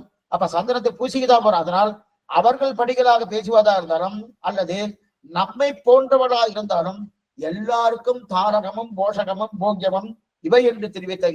எப்படி தெரிவித்தார் அப்படின்னா, பிரம்மாவுடைய சத்தியலோகமாகட்டும் சக்கரமங்கல் ஆகட்டும், இந்த ரெண்டுமே பெருமாளுடையதுன்னு வச்சுட்டாச்சுக்கேன். இல்ல சுவாமி, பிரம்மா சத்தியலோகம் பகவானுடைய சொத்து, சக்கரமங்கலம் பகவானுடையது அப்படின்னு நினைச்சிருந்தா, இப்ப சந்தனம் என்று நினைச்சிருந்தா தப்பு கிடையாது, தப்பு கிடையாது. ஆனா சந்தனம் பகவானுடையது, சந்தனமும் பகவானுடையது, சத்தியலோகம் பகவானுடையது, நாம் உடுத்துக்கொள்ளக்கூடிய ஆடையும் பகவானுடையது, இந்திரலோகம் பகவானுடையது என்கிற எண்ணம் வந்துட்டா எதை கொடுத்தாலும் வித்தியாசம் தெரியாது. பகவான் கொடுக்கிறாருன்னு அர்த்தம். கொஞ்சம் நல்லா புரிஞ்சுக்கணும். இப்ப பெருமாள்கிட்ட போய் சேவிச்சோம். ஒரு அர்ச்சக சுவாமி ஒருத்தருக்கு புஷ்பத்தை கொடுத்தார், ஒருத்தருக்கு துளசியை கொடுத்தார், ஒருத்தருக்கு பழத்தை கொடுத்தார். நமக்கு என்ன தோணும் தெரியுமா, பழத்தை கொடுத்தவர் கொஞ்சம் உயர்த்தி போட்டிருக்கு, புஷ்பத்தை கொடுத்தவர் கொஞ்சம் அதை விட கொஞ்சம் தாழ்த்தி, துளசியை கொடுத்தவனும் தாழ்த்து நினைக்கிறவனும் இல்ல. பகவானை பொறுத்தவரைக்கும் புஷ்பமோ பழமோ துளசியோ மூணுமோ ஒண்ணுதான், மூணுமே சமந்தான். அதே போல இந்த இடத்துல அண்ட குலத்துக்கும் சொல்லியிருக்கார். அப்ப சக்கர பொங்கலும் அதே நிலைதான், அண்டமும் அதே நிலைதான். ஆனா ஏன்னா இது பகவானுடையதுன்னு வந்துட்டோம்னா அது வித்தியாசம் இல்லையே, அந்த எண்ணம் வந்துட்டோம்னா வித்தியாசம் தோணாதனும். அதனால எல்லாமே நம்முடையது நினைச்சாதான் அது தப்பா போயிடும். எல்லாமே பகவானுடைய நினைச்சோன்னா அது ஒரு தப்பாகுது. அதனால அந்த ரெண்டையும் ஒப்பு நோக்கு சொல்கிற, அதாவது அவனுக்கு நான் சேஷபோதம் உடைமை என்று இருப்பதை விட்டுட்டு நமக்கு மற்றது உடைமை என்று நினைக்கிறோம் இல்லையா, அந்த சொரூப ஆணியத்தான் தெரிவிக்கிறார். அப்படின்னா அவனுக்கு நான் சேஷபோதம் நினைச்சா தவறு கிடையாது. இல்ல சுவாமி இதெல்லாம் நமக்கு சுவாமி, இதெல்லாம் நமக்கு சுவாமி. சில பேர் என்ன பண்ணுவான்னா, பிரசாதம் நாங்க பண்ணணும் சுவாமி, எங்க செலவுல இருக்கும் அப்பதான் அப்படின்னு இருப்பான். எங்க நாங்க சாமான் வாங்கி கொடுத்துரும் என்னென்னவோ சொல்றா பாருக்கிறோம். அந்த மாதிரிலாம் கிடையாது. அந்த எண்ணம் இருந்தா போறோம். அந்த எண்ணம் இல்லாம நான் பண்ணாத்தானே அது பகவானுக்கு ஏத்துன மாதிரி ஆடுனா அவர் அந்த மாதிரி நினைக்கிறது கிடையாது. இது சொல்ல வந்தனா அப்ப அந்த சொரூப ஆணியை தான் இங்க தெரிவிக்கிறார். ஆச்சரியமான அர்த்தம். அவதாரிகம் முற்று பெற்றது. இவருக்கு அவதாரி தான் பார்த்துக்கணும். அவதாரிக்கு 1 மணி நேரம் ஆகிடுது. ஆச்சரியமான அவதாரிகை. இப்ப வியாக்கியானம். நெய்யிடை பெரியவாச்சல அற்புதமா பண்றாரு. நெய்யிடை இடை என்று நிறையாய் நெய்யோடத்த சோறு என்றுதல் இடை என்று நடுவாய் நெய்யின் இடையிலே சில சோறு உண்டு என்றுதல் இத்தால் போஷக பிரச்சுரமான தாரக திரவியத்தை தரும் என்கை. தரும் என்கை. அடுத்தது நல்லதோ சோறு, சோற்றுக்கு நன்மையாவது இட்டவன் இட்டோம் என்று இருத்தல், உண்டவன் இது கண் செய்வோம் என்று இருத்தல் செய்யாத சோறு. அதாவது தாயிட ஒரு நிமிஷம்,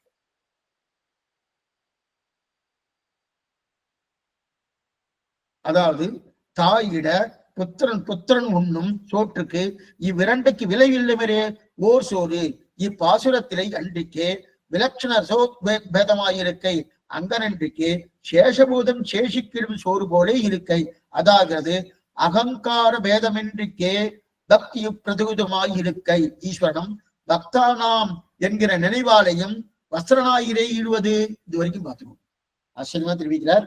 இப்ப நெய்யிடை நல்லதோர் சோறு, நெய்யிடை நல்லதோர் சோறு ஆச்சரியமான வியாக்கியானம். நெய்யிடை நல்லதோர் சோறுனா அப்படின்னா இடை என்ன நிறையாயின்னு அர்த்தம். இடைன்னா நிறைய அப்படின்னா நெய்யிடை நல்லதோர் சோறு. நெய் நிறைய இருக்கு, சோறு குறைச்சலா நடுவில் இருக்கும். தான் நம்ம நெய்தி கூட பார்த்தோம். நெய் நிறைய இருக்கு, சோறு குறைச்சல நடுவில் இருக்கு. என்ன சுவாமி, என்ன சுவாமி இது நெய்யிடை சோறு? ஆமா, நெய் மட்டும்தான் இருக்கு, சோறை காணுமேனா தொடாய் மாறணும். அந்த அளவுக்கு நம்ம சோறு நடுவில் இருக்கணும். அப்ப நிரம்ப நெய் இருக்கு, சோறு குறைச்சலா இருக்கு. இதை எழுதும் போது இவ்வளவு சாமர்த்தியம் எழுதுறா பாருங்க. நெய்யிடை நல்லதோ நெய்யின் இடையிலே சில சோறும் உண்டு என்றுதல். நெய்யின் இடையிலே சில சோறும் உண்டு என்னுதல்றார் பெரியவாச்சன் பிள்ளை. நெய்யின் இடையிலே, நெய்யின் இடையில ஏதோ கொஞ்சம் சோறு கூட இருக்கு சுவாமி, இருக்கு அப்படின்றது இல்லையா? அந்த மாதிரி அந்த மாதிரி எழுதியிருக்காரு. அப்படின்னா நெய் தான் கண்ணில் படணும், மேற்கொண்டு துழாவி பார்க்கணும். துழாவி பார்த்தா நடுவில் அரிசி இருக்கா சுவாமி, இருக்கா சுவாமின்னா ஓ இருக்கு சுவாமி, 1 2 இருக்கு அப்படின்னு சொன்னோம்னா அந்த அளவுக்கு நெய்யை நிறைய போட்டு 4 அரிசியை போட்டு பண்ணணும். நெய் என்பது என்னது? போஷகம். அரிசி சாதம் என்பது தாரகம். நிறைய போஷகம் இருக்கணும், கொஞ்சம் தாரகம் இருக்கணும். போஷகம்னா தாரக போஷக போக்கியம்னு பார்த்தோம்.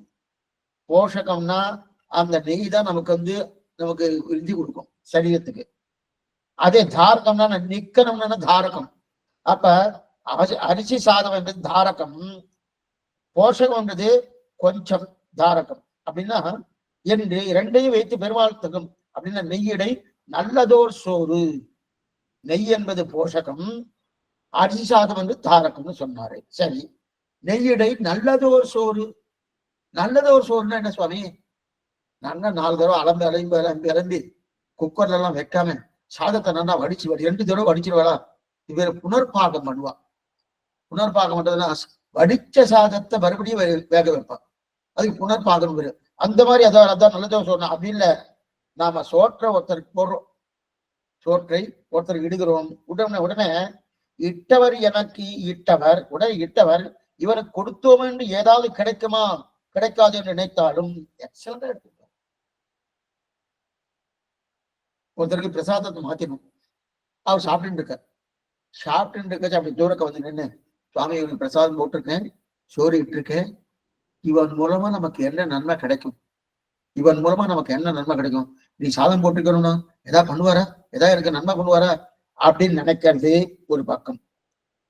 இன்னொன்னு என்னதுமா, சாப்பிட்டு இருக்கானே, யாரோ ஒருத்தர் சாப்பிட்றானோ, சாப்பிட்டு என்ன பண்ணா, ஓ எனக்கு சாப்பாடு போட்டிருக்கானே எதை எதிர்பார்த்து போட்டானோ அப்படின்னு சாப்பிடுறவன் நினைக்கிறானோ, இந்த 2 நினைவும் கூடாது. இந்த 2 நினைவும் கூடாது. என்ன நினைவு? சாதம் போடுறவன், சோற்றை போடுகிறவன், இன்னைக்கு சோறு கொடுத்துருக்கோம், நாளைக்கு நமக்கு ஏதாவது இவன் மூலமா கிடைக்கும், இவன் மூலம் ஏதாவது கிடைக்குமா அப்படின்னு நினைச்சாலும் தவறு. சாப்பிட்டு இருக்கிறவன் என்ன பண்ணணும்னா, ஓய்வு எனக்கு சாதம் போட்டிருக்கான், நாளைக்கு இவனுக்கு ஏதாவது பணம் போட்டிருக்கு அப்படின்னு நினைச்சாலும் தப்பு. அப்படின்னா இட்டவன் இட்டோம் என்று நினையாமல், சாப்பிட்டவன் இதற்கு நாம் என் செய்வோம் என்று நினையாமல், 2ம் இல்லாமல் இட வேண்டும் என்பதற்காக தான் இட்டான். அதுதான் நல்லதோ சோறு. அப்ப சாப்பிடுறவா ஆனந்தமா சாப்பிடணும், கொடுத்துருக்கா சாப்பிட்டு இருக்கேன் அப்படின்ற எண்ணத்தோடு சாப்பிடணும். போடுறவா ஓ இவனுக்கு கொடுக்கணுமே என்கிற எண்ணத்தோடு ஆனந்தமா பண்ணணும். இந்த 2 எண்ணம் இருந்தாதான் நல்லதோ சொல்லுங்க. அப்ப என்ன பாருங்க, இட்டதை உண்ண வேண்டும் என்பதற்காக இவன் உண்டான், இதைத்தான் நல்லதோர் சோறு. அப்பன்னா இட வேண்டும், அவனுக்கு பிரசாதம் மாத்தணும் சுவாமி, அவனுக்கு பிரசாதம் மாத்தணும், அதுக்காக நான் மாத்திட்டு இருக்கேன் அப்படின்னு அவர் மாத்தினார். நான் சாப்பிடணும், அவர் போட்டுக்கார், நான் சாப்பிடணும், அதுக்காக அவர் சாப்பிட்டு இருக்கார். அப்பன்னா என்ன அர்த்தம்? இந்த என்ன பாருங்க, இந்த 2 இருக்கணும். இட்டதை உண்ண வேண்டும் என்பதற்காக இவன் உண்டான், அதே போல இன்னொன்னு இட வேண்டும் என்பதற்காக இட்டான். அப்ப இட வேண்டும் என்பதற்காக இட்டான், இட்டதை உண்ண வேண்டும் என்பதாக உண்ணானோ, இதத்தான் நல்லதோர் சோறுன்னு இருக்கிறார். நெய்யிடை நல்லதோர் சோறு. சரி, இந்த மாதிரி இதான் உண்டா சுவாமி? எக்ஸலண்டா எடுத்திருக்காரு. இந்த எக்ஸாம்பிள் சொல்றாரு நம்ம குருவாச்சாரியன் மாதிரி யாரும் கிடையாது. ஒரு தாயார் தான் பெத்த பெண்ணுக்கு சோறு போடுறாலும், சோறு போட்டு இருக்கா, சோறு போட்டோம்னா இவனுக்கு போட்டிருக்கேன், நானாச்சும் போட்டிருக்கேன் அப்படி ஒரு துளியாவது அவன் நினைவு இருக்குமான்னா இருக்காது, அவளுக்கு இருக்காதுன்னு இருக்கவே இருக்காது. சரி, சாப்பிட்டு இருக்கானோ பிள்ளையாண்டா, இந்த பிள்ளை சாப்பிட்டு இருக்கானோ, சாப்பிடுற பிள்ளையாது தாய் எனக்கு சாதம் போட்டிருக்கா, இவளுக்கு எதாவது பண்ணணும் அப்படின்னு நினைவு இருக்குமானா இருக்கவே இருக்காது. இதுதான் நல்ல தோஷம். நல்ல தோஷம்னா இட்டவன் நான் இதற்காக இட்டிருக்கேன், ஏதாவது கிடைக்கவான்னு எதிர்பார்க்க விடாது. சாப்பிடுறவன் இவன் இட்டிருக்கான நாம என்ன பண்ணணும்னு நினைக்கப்படாது. இந்த 2 நினை. அதுக்கு என்ன எக்ஸாம்பிள்? ஒரு தாய் ஒரு பிள்ளைக்கு சாதம் விடும் போது அதே போல அந்த பிள்ளை சாப்பிடும் போது 2 பேருக்கும் என்னென்ன நினைவு இருக்கும்? தாய் நான் இவனுக்கு இட்டனே என்கிற நினைவு இருக்காது. இவனுக்கு இடுவதே பிரயோஜனம் என்கிற நினைவோடு தாய் விடுவா. அதே போல தாயிட்ட சோத்தை நான் சாப்பிடுறதே பிரயோஜனம் என்கிற தன்மையோடு பிள்ளை சாப்பிடுறானோ, இதத்தான் நல்லதோர் சொல். நெய்யிடை நல்லதோர் சொல். ஏன்னா ஒருவேளை அந்த தாய் இன்னைக்கு போட்டிருக்கேன், நாளைக்கு இவனுக்கு இவனுக்கு என்ன ஆயிடுச்சு? 15 வயசு ஆயிடுச்சு. இப்ப 25 வயசுல உத்தியோகம் போற வச்சுக்கோம். நாளைக்கு வந்து ரட்சிப்பா போட்டிருக்க, அதனால போறேன்னு நினைக்கிறானே. நினைக்க மாட்டா தாய், நினைக்க மாட்டா. அந்த மாதிரி நினைக்கவே மாட்டான். ஆனா பிள்ளையாவது கொஞ்சம் மாத்தி பெத்த மனம் பித்து பிள்ளை மனம் கல்லுன்னுவா. பிள்ளையாவது என்ன பண்ணுவான்னா,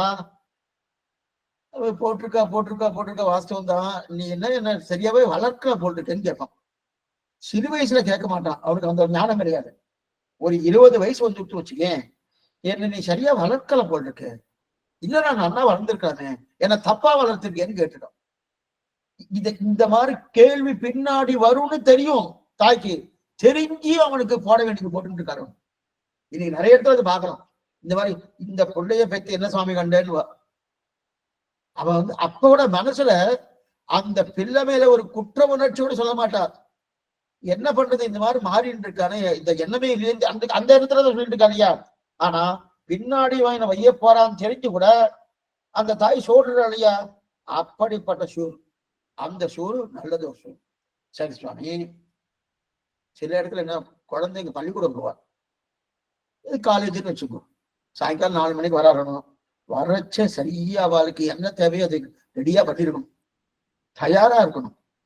4 மணிக்கு வந்தோடனே அவளுக்கு என்ன, இந்த செருப்பெல்லாம் கழிட்டுட்டு என்னென்ன உண்டு அதெல்லாம் கழிட்டு, யூனிஃபார்ம் எல்லாம் கழிட்டு உடனே சாப்பிட உட்காந்தோடனே உடனே போட்டணும். போட்டாச்சுன்னா அவ உடனே கிடுகின்னு சாப்பிடா. சாப்பிட்டதுக்கு அப்புறம் தாயே நான் வந்தவொடனே நீ என்ன போட்டிய நன்றின்னு சொல்லுவாளா? அதெல்லாம் ஒண்ணும் சொல்ல மாட்டேன், ஒண்ணுமே சொல்ல மாட்டேன். ஆனா 4 மணிக்கு வரும்போது தயாரா இல்லைன்னு வச்சுக்கேன், தயாரா இல்லைன்னு என்னாச்சா, அவன் பெரிய ருத்ரதாண்டவும் ஆட ஆரம்பிச்சுவா, என்னென்ன உண்டு அத்தனையும் பண்ண ஆரம்பிச்சுவா.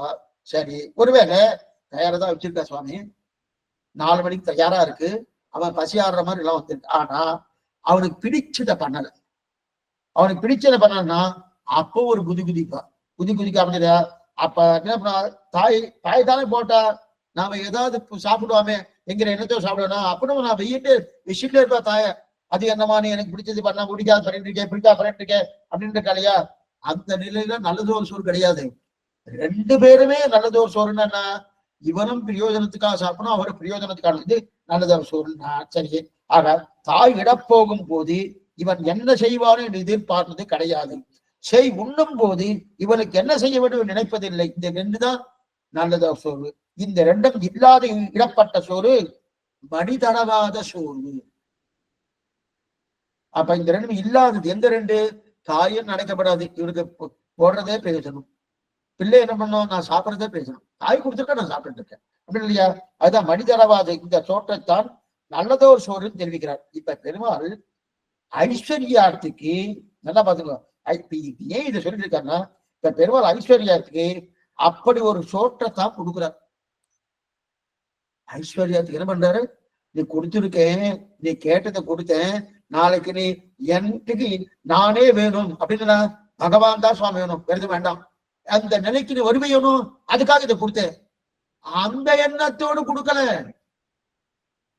எப்படி ஒரு தாயானவள் ஒரு மகனுக்கு கொடுக்கிறாளோ போடுறதே பிரயோஜனம், அந்த எண்ணத்தோடு ஐஸ்வர்யத்துக்கு பகவான் சோற்ற கொடுக்கிறார். ஏன்னா பகவானுக்கு ஐஸ்வர்யத்தில் போகும் ஐஸ்வர்யாத்தி போகும்போது இந்த நல்ல எண்ணத்தோடு போனான்னா போகல, அவருக்கு வேற எண்ணம், எனக்கு இது வேணும், அது பகவான தவிர மற்றதெல்லாம் கேட்கிறாரு, பகவானை தவிர மற்றதெல்லாம் கேட்கிறாரு. அப்ப அதே அவன் தனக்கு என்ன கிடைக்கின்றதுக்கெல்லாம் போயிட்டு இருக்கான். அவன் பக்தி பண்ணினதே அடிக்கடி சொல்லிட்டு இருக்கணும். திருமலைக்கு இத்தனை பேர் போயிட்டு இருக்கான், எல்லாருமே பக்தலா ஆயிட்டா சுவாமி, நிறைய பக்தர் கூட்டம் அதிகமா இருக்கு. அத்தனை பேரும் அனன்ய பிரயோஜன பெறரா அப்படின்னு சொல்றேன்னு யாரும் கோச்சிக்க வேண்டாம் சுவாமி. அந்த மாதிரி இருக்க முடியுமா? அப்படி எல்லாரும் இருக்கணும்னு வெளியே சொல்லல. ஆனா நீ பிரயோஜனத்தை பெறவே இரு. ஆனா ஒரு 4 வருஷம் 5 வருஷம் அந்த மாதிரி இரு. அதுக்கப்புறம் அவனுடைய திருமணத்துல சேவிச்சதுக்கு அப்புறம் இத்த பண்ணினமே, அதை விட அவனையே கேட்டிருந்தா எல்லாமே கிடைச்சிருக்குமே, அந்த எண்ணம் வரணும். நீ கடைசி வரைக்கும் இங்க இருந்து கிளம்பி போற வரைக்கும் அதே நிலையில இருந்துட்டு இருக்கிய. அதை தான் இங்க சொல்றேன். இதுக்கு சொல்றேன். இப்ப இவனை பக்தி பண்ணி என்ன பண்றான், எச்சைய கோக்குறானா. ஆனா பெருமாள் இவனுக்கு கொடுக்கும் போது இவனுக்கு கொடுக்கிறோமா நாளைக்கு என்ன செய்வரா என்கிற எண்ணம் இல்லாம கேட்டு வந்தவனுக்கு நம்ம குழந்தை இவன் கேட்டுக்கணும், கொடுக்கணும் என்கிற எண்ணத்தோடு ஒரு தாய் கொடுக்குமா போல கொடுக்குறான். இதான் நெய்யடை நல்லதோ இதுதான் சுவாவதேசம். நெய்யடை நல்லதோ சோதி. அப்படின்னா நல்லதோ சோறுனா தாய் எப்படி எதிர்பார்க்காம கொடுக்குறாளோ, பிள்ளை எப்படி அந்த தாய் கொடுத்ததே பிரயோஜனத்தை வாங்கி சாப்பிடுறானோ அது நல்லதோ சோறு. ஆனா இந்த இடத்துல பிள்ளை ஸ்தானத்துல யாரு ஐஸ்வர்யார்த்தி, தாய் ஸ்தானத்துல யாரு பகவான். அந்த தாய் ஸ்தானம் சரியா இருக்கு. அவன் எச்சையும் கேட்டுன்னு வந்துட்டு இருக்கான். நல்லாவே தெரியறது பகவானுக்கு. ஓ இதை கேட்டு இருக்கானே, எதுக்காக கொடுக்கறது, கொடுக்க வேண்டாமே, என்ன அனன்ய பிரயோஜனம் தானே வரணும் அப்படின்னு கொடுக்க வேண்டாம்னு முகத்தை சுழிக்கிறான்னு கிடையாது. அவன் கேட்டது நன்னா குடிச்சுட்டு இவனுக்கு கொடுக்கணுமே என்கிற எண்ணத்தோடு கொடுக்குறானோ. அதனால்தான் அதைத்தான் ஆழ்வார் தெரிவிக்கிறார்.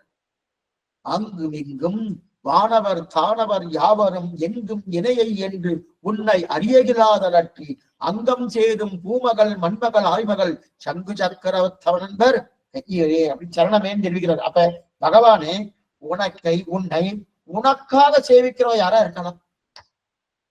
தனக்கேயாக எனக்கொள்ளு மீதே எனக்கே கண்ணனை ஆண்கள் திறப்பை எனக்கே ஆட்சை எக்காலத்தென்று என் மனக்கே வந்து இடைவீடு உன்னை உனக்காக சேவிக்கிற யாரா இருக்காரா. ஆழ்வார் கேட்கிறாரு, நான் ஒருத்தர் இருக்கேனே, யாரும் உனக்காக சேவிக்கிறார். அவ தங்கள் காரியத்தை பண்ணிட்டு போறாளே தவிர உனக்காக உன்னை சேவிக்கிறாரா இல்லையே. உனக்காக என்ன பண்ணா, இந்திரன் என்ன பண்ணா, 3 சொத்து போயிடுத்து, பூபு புவகா சுவகா 3 சொத்து போயிடுத்து. நீ என்ன பண்ற, நீ நேர வாமன பகவனா வந்து மகாபலி சக்கரவர்த்தி பிக்ஷை எடுத்து என்னுடைய 3 சொத்தை பெற்று கொடு. இதனை பிரார்த்தித்தான். இப்படித்தானே பண்ணா. அந்த மகாபலி நாட்டை தொலைச்சா, நாட்டை தொலைச்சோடனே இந்திரன் வாங்கி விடுமே வாமனமூர்த்தி அவதாரம் பண்ணி திருவிக்கிரமன் அவதாரம் பண்ணி கொடுத்தானோ. இப்ப இந்த பகவான் இருக்கணும் இந்திரனும் பிரயோஜனாந்த பரல் தான். இந்த விஷயத்துல ஸ்ரீவைஷ்ணவலா உயர்த்தி நல்லா ஸ்ரீவைஷ்ணவனா பிரயோஜனாந்த பரலா இருக்க மாட்டான்.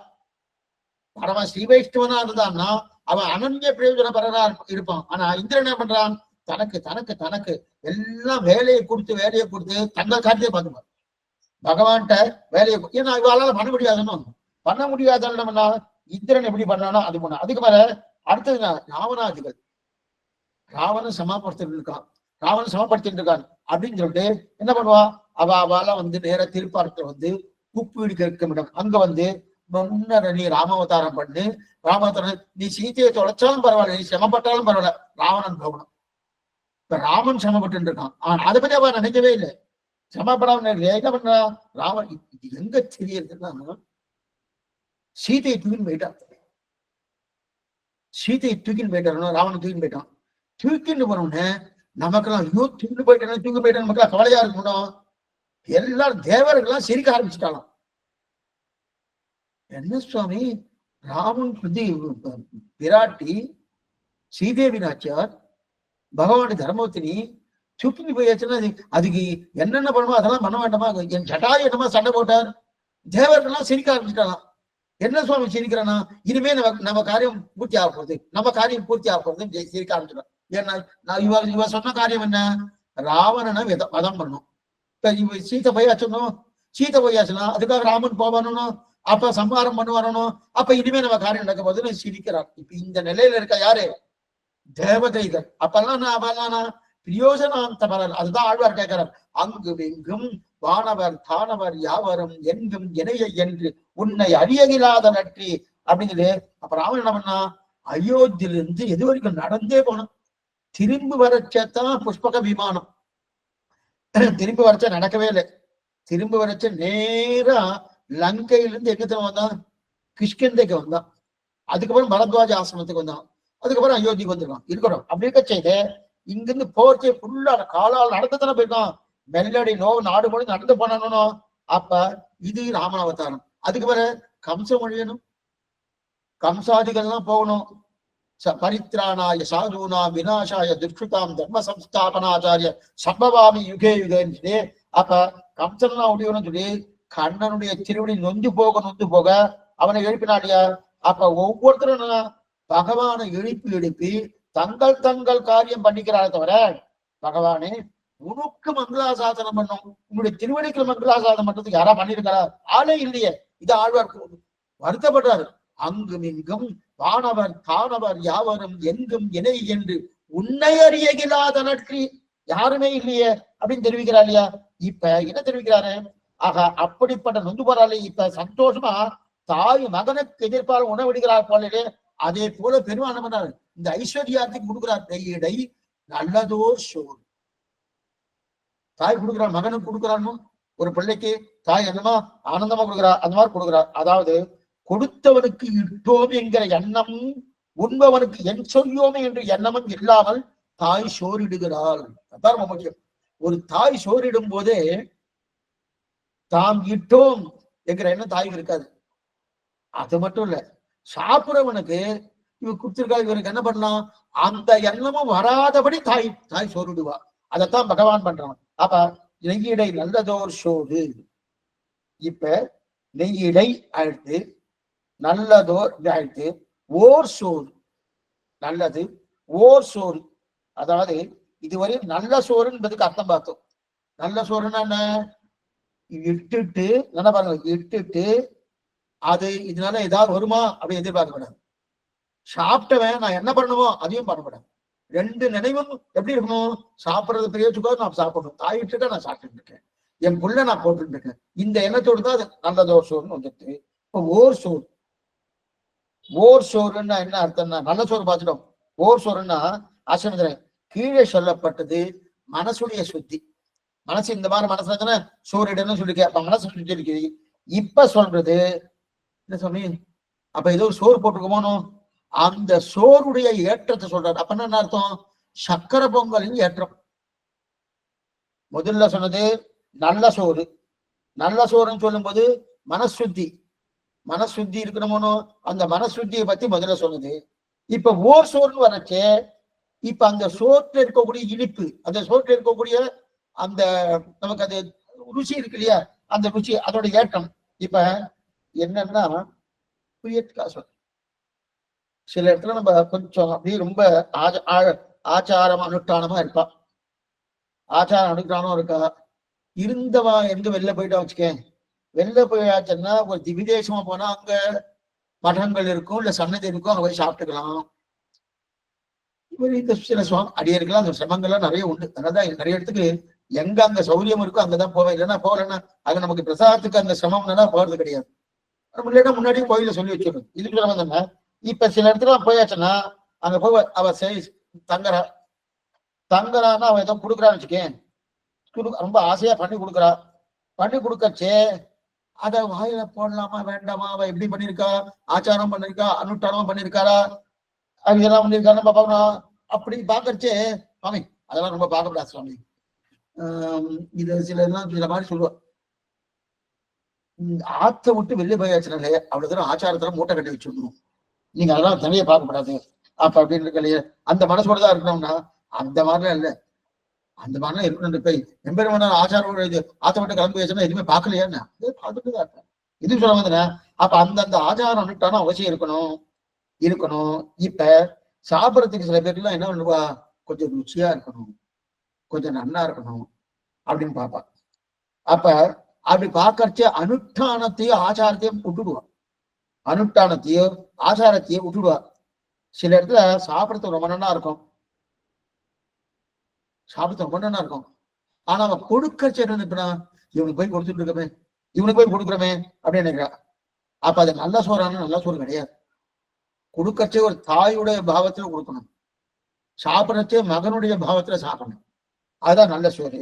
இப்ப என்ன, இப்ப ஓர் சோறா இருந்தா என்ன அர்த்தம்னா, மனசு நல்லா இருக்கு சுவாமி, மனசு நல்லா இருக்கு, அவ என்ன பண்றா சாப்பிட்டு, ஆனா அந்த சாப்பாடு கொஞ்சம் ருச்சி இல்லை சுவாமி, வாயில வைக்க முடியல சுவாமி.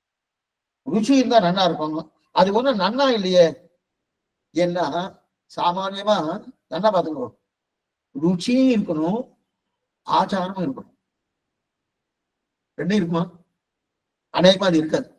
இதுக்குதான் என்ன தெரியுமா பேரு, சுசுருச்சின்னு பேரு. சுசுருசின்னு பேர். சுசுருசின்னு அப்படின்னு சில பேர் சொல்லுவாங்க, சுவாமி தலி ஆயிடுச்சு சுவாமி, சுசுருசியா பண்ணிருக்கலன்னு. சுசுருசியா தலிய பண்ணிருக்கலாம் என்ன அர்த்தம் தெரியுமா?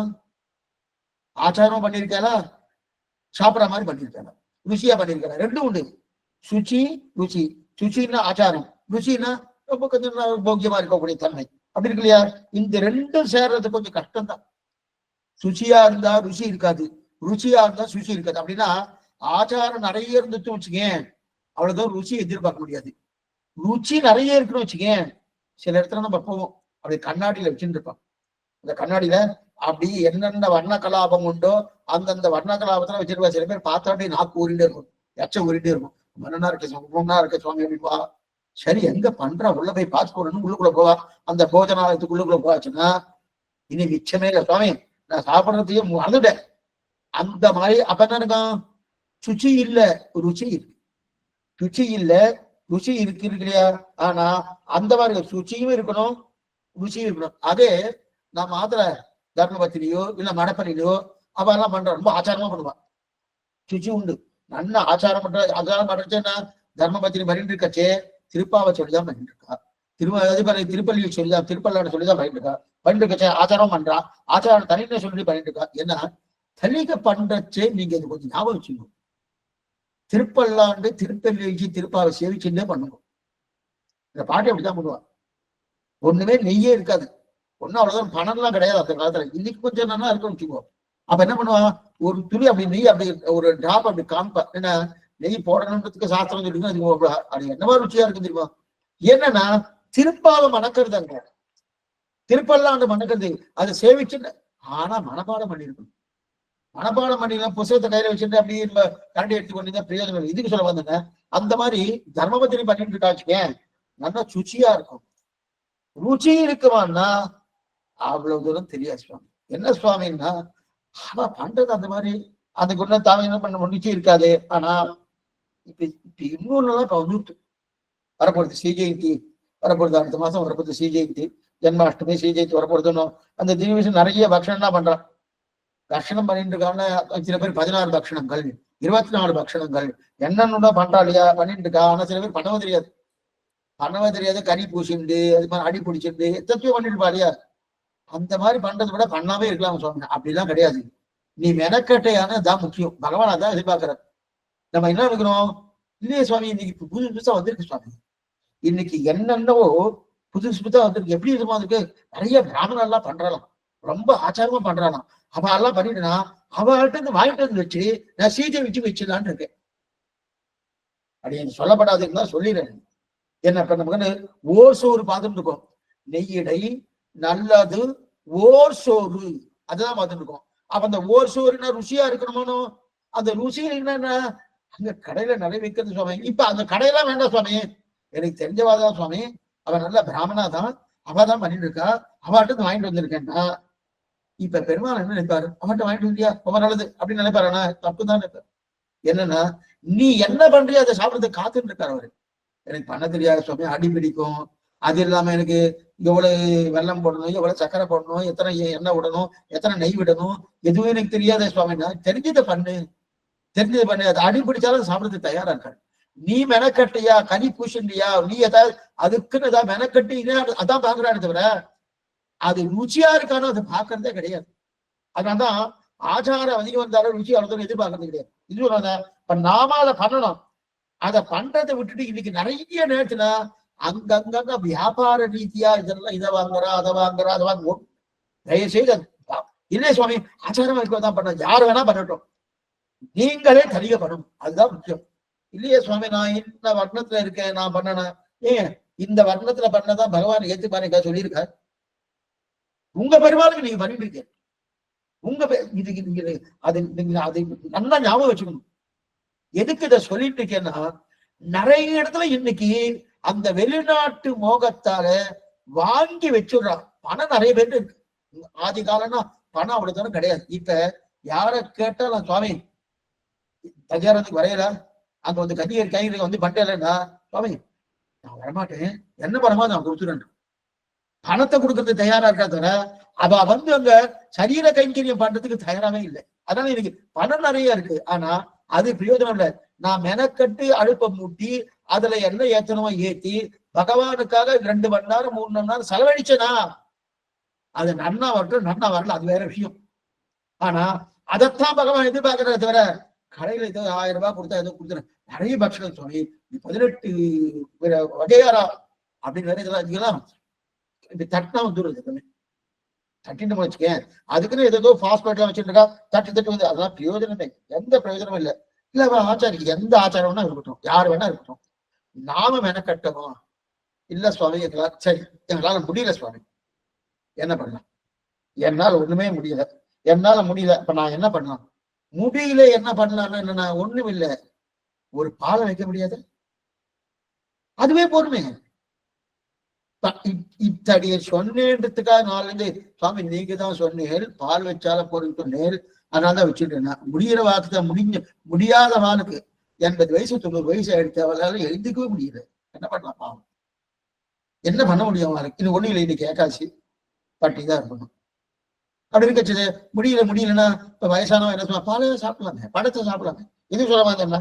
அதே போல இங்க ருச்சியா சுச்சியா இருக்குன்னா பெருமாள் என்ன பண்ணலாம், நான் காத்துட்டு இருக்கேன் நீ பண்ணுவியன்னு பார்த்துட்டு இருக்கேன் அப்படின்னா பெருமாள் நாம பண்றது எடுத்துக்கிட்டு காத்துட்டு இருக்கார். ஆனா அவர் சொல்றதே இல்லை, நீ ருச்சியா பண்றது இல்ல, அதனால எனக்கு நலபாகம் பீமபாகம் தான் வேணும், எனக்கு ருச்சியா வேணும் அப்படின்னு அவர் எதிர்பார்க்கிறாருன்னா நீ என்ன பண்றியோ அதை எடுத்துக்கிறது தயாரா இருக்கு, நீ எது பண்றியோ அதை வாங்கி சாப்பிட்றதுக்கு தயாரா இருக்கா இல்லையா அப்படிங்கிற. அதனால வெளியில இருக்கிற பட்சணத்துல தயவு செய்து வாங்க, நாமே மெனக்கடணும், மெனக்கட்டு அதை பண்ணணும் இல்லையா. அப்புறம் சங்கரை பண்ணணும், ஒரு தத்தியோனம் பண்ண ஒரு சக்கரை பண்ணணும், எதுவும் பண்ண முடியலையா.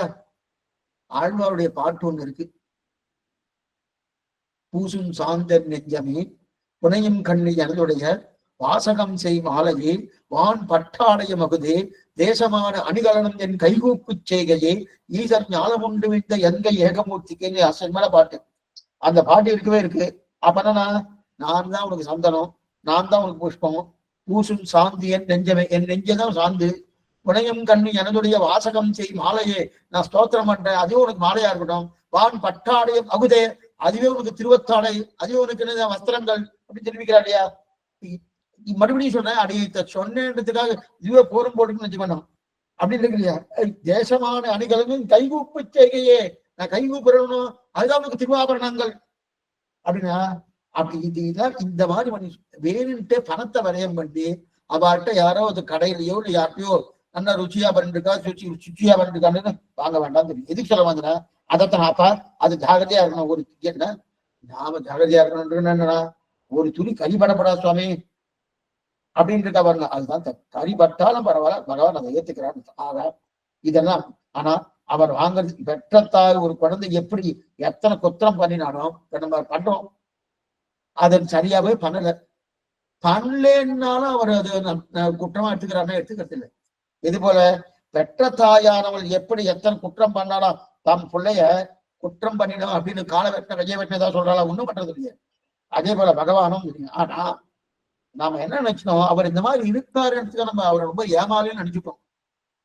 ஏமால் நினைச்சுக்கிறோம். அவர் ஏமாலி கிடையாது, அவர் கோழையும் கிடையாது, அவர் ஏமாலியும் கிடையாது, கோழையும் கிடையாது. ஆனா ஏதோ போனா போட்டோம் நம்ம குழந்தை படித்தணும் அப்படின்னு பாசத்தாலே விட்டு வச்சிருக்காரா தவிர மேலும் பெருமாளுக்கு இருக்க சக்தி இருக்கு இல்லையா, அந்த சக்திமயன் சர்வசக்திமயன் நிமிஷத்துல புருவத்தை நிறுத்தாரு வச்சுக்க, அந்த புருவத்தை நிறுத்தினால சமுத்திரத்துல தண்ணி இருக்கு, எத்தனை நாள் உள்ள வரத்துக்கு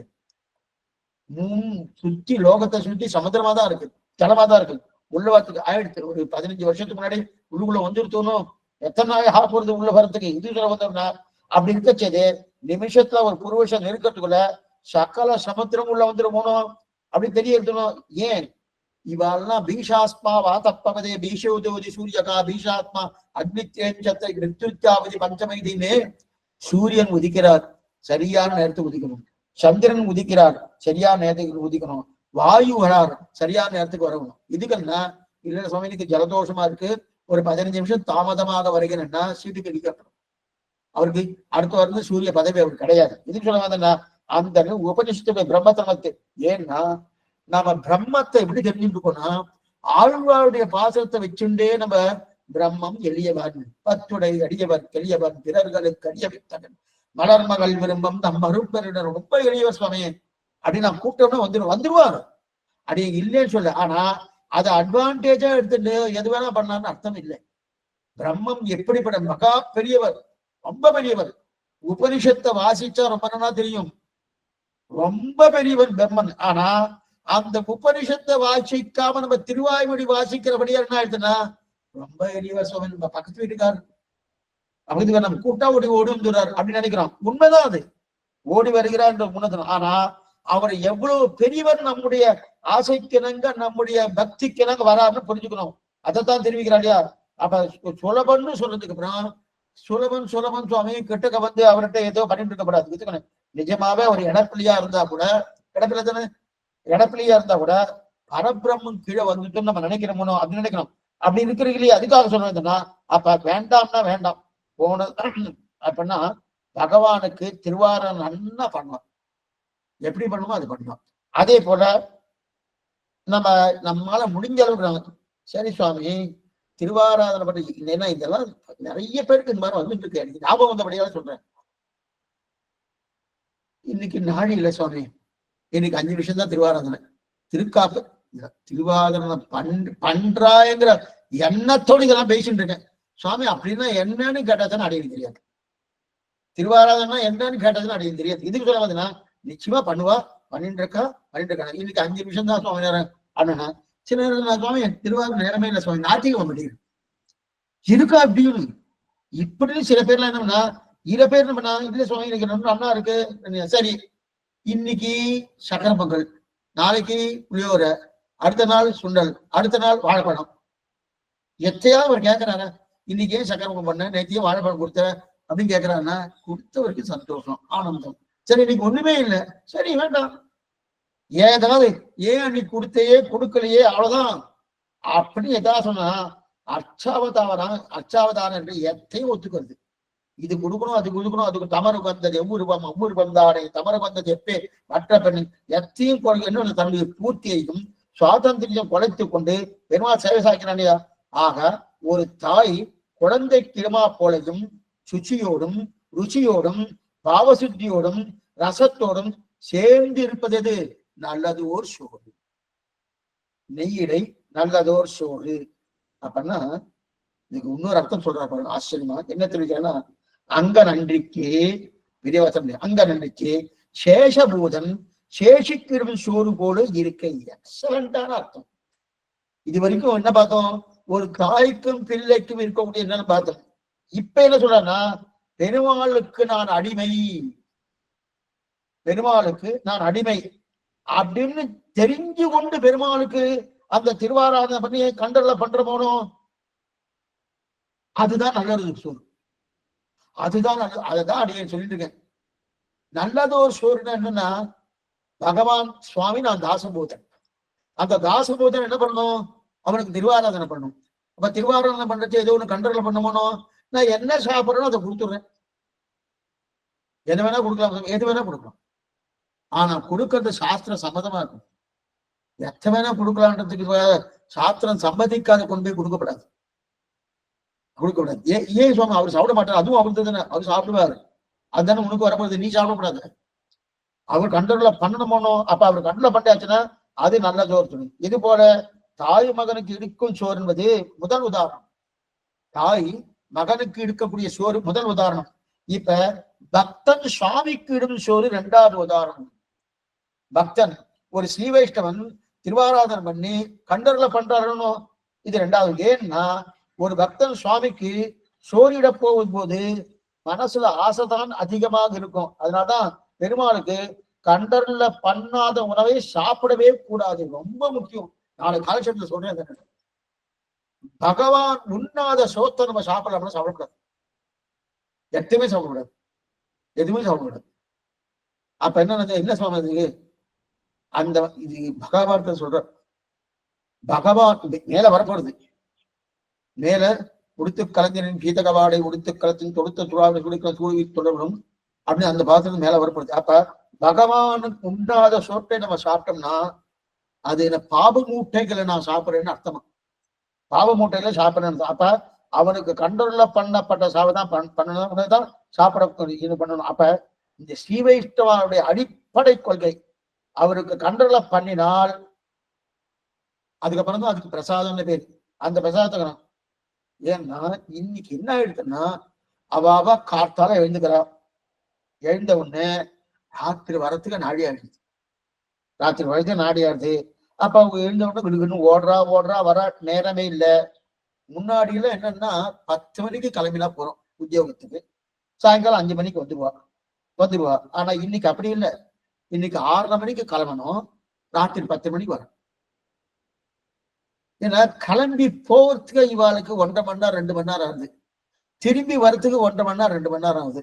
அங்க 8:30 மணிக்கு அங்க இருக்கணும், திரும்பி காமிச்சு அங்க அதுக்கு நாழி ஆயிடுது. அப்ப என்ன சுவாமி பண்ணலாம்? காத்தால திருவாராதம் தான் பண்ண முடியுமா? ராத்திரி 10 மணிக்கு வந்து அக்கடான்னு குஞ்சு தூங்குறாரு, காத்தால திருவாராதம் தான் பண்ண முடியுமா? வேற என்ன தனிதான் பண்ண முடியுமா? என்ன பண்றது, ஏது பண்றது? அப்ப உத்தியோகம் புருஷனுக்குன்னு சொல்லியிருக்காளே, அதை பண்ண வேண்டாமா? உத்தியோகம் போனாதானே சுவாமி நமக்கு எல்லாமே வருது இல்லையா? 7 மணிக்கு கிளம்பிட்டு 7 மணிக்கு திருப்பி எல்லாம் போறது இல்லையா? அப்ப என்ன சுவாமி பண்றது? இப்ப புதுசா வந்துட்டு ஒரு உணவு, என்ன உணவுன்னா அப்படியே ஒரு பேக்கெட்ல போட்டு கொடுப்பா, அதுல ஜலத்தை விட்டாச்சுன்னா அது கரண்டியாச்சுன்னா சாப்பிடலாம். அப்போதைக்கு அப்போது 6வது, அப்போதைக்கு கஷ்டப்பட்டுதான் சொல்லிட்டு இருக்கேன், அப்போதைக்கு அப்போது திருக்குடந்தை 6வதுல இருந்தா நல்லா இருக்கும். இந்த பேக்கெட்ல வர்றது கிடையாது. எதுக்கு சொல்ல வந்தேன்னா அந்த மாதிரி கிடையாது. ஏன் நான் பையில போட்டுதான் தெரிவிக்கிறா இல்லையா? அப்ப போயிட்டு பிரயோஜனமே இல்லை.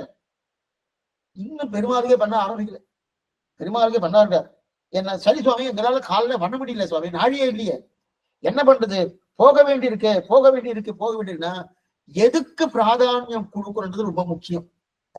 நம்ம என்ன நினைக்கிறோம், காலக்ஷேமம் கூட சொல்றேன், என்ன நினைக்கிறோம், எதுக்கு பிராதானியம் கொடுக்கணும் அதுதான் முக்கியமே தவிர, இப்ப நம்ம 3 காரியத்தை வச்சிருக்கோம், 1 2 3 போட்டுக்கோம். அது என்னதுமா 6வது காரியமா பகவத் ஆராதனை வச்சுக்கிறோம். முதல்ல என்ன சுவாமி ஏதோ ஒண்ணு, 2வது அடி சொல்லல. எதுக்கு சொல்லலைன்னா ஒவ்வொருத்தருக்கும் மாறுபடும். ஒருத்தருக்கு உத்தியோகமா இருக்கலாம், ஒருத்தருக்கு தன் வீடா இருக்கலாம், ஒருத்தருக்கு மனைவியா இருக்கலாம், ஒருத்தருக்கு தன் சரீரமா இருக்கலாம், ஒருத்தருக்கு பணமா இருக்கலாம், என்னென்னவோ இருக்கலாம். ஆனா இதுல இந்த கோட்டுக்குள்ள பெருமாள் வருவார்னா அவர் கடைசியில வருவார். கடைசியில என்ன சுவாமி நேரம் இருந்தா பாத்துக்கிறோம். அப்ப எதுக்கு பிராதானியம் கொடுக்கணும்? முதல் பிராதானியம் எதுனா பகவத் ஆராதனை, முதல் பிராதானியம். அந்த மாதிரி பண்ணி பாருங்க, அந்த குடும்பம் க்ஷேமமா இல்லைன்னா அடைய வந்து கேட்கும். அந்த குடும்பம் இன்னைக்கு நிறைய குடும்பம் க்ஷேமமா இல்லாததுக்கு என்ன காரணம்னா பகவத ஆராதனை கிடையாது, பாகவத ஆராதனை கிடையாது, ஆச்சார ஆராதனை கிடையாது. இல்லைன்னு என்ன பகவான் வருத்தப்படுறாரு, அது கர்மாவா போயிடுது. அந்த ஆராதனை வேணும். அதான் நல்லதோர் சோறு நெய்யிடை, நல்லதோர் சோறுனா பகவான் கண்டோர்களை பண்ணி சாப்பிட்டோம்னா அது நல்லதோர் சோறு. இன்னும் நிறைய இருக்கு, என்ன இருக்குன்னு நாளைக்கு பார்க்கலாம். ஆழ்வாரம் பெருமனார்ஜிய துல்லியேசனம் ஆச்சாரியன் திருவடிகளேசனம் பகவதார் திருவடிகளே சரணம். சந்தேகம் ஏதாவது அவசியம் கேட்கும்படி பிரார்த்திக்கிறேன். நாளை சாயங்காலம் 5 மணிக்கு காலட்சேபம்.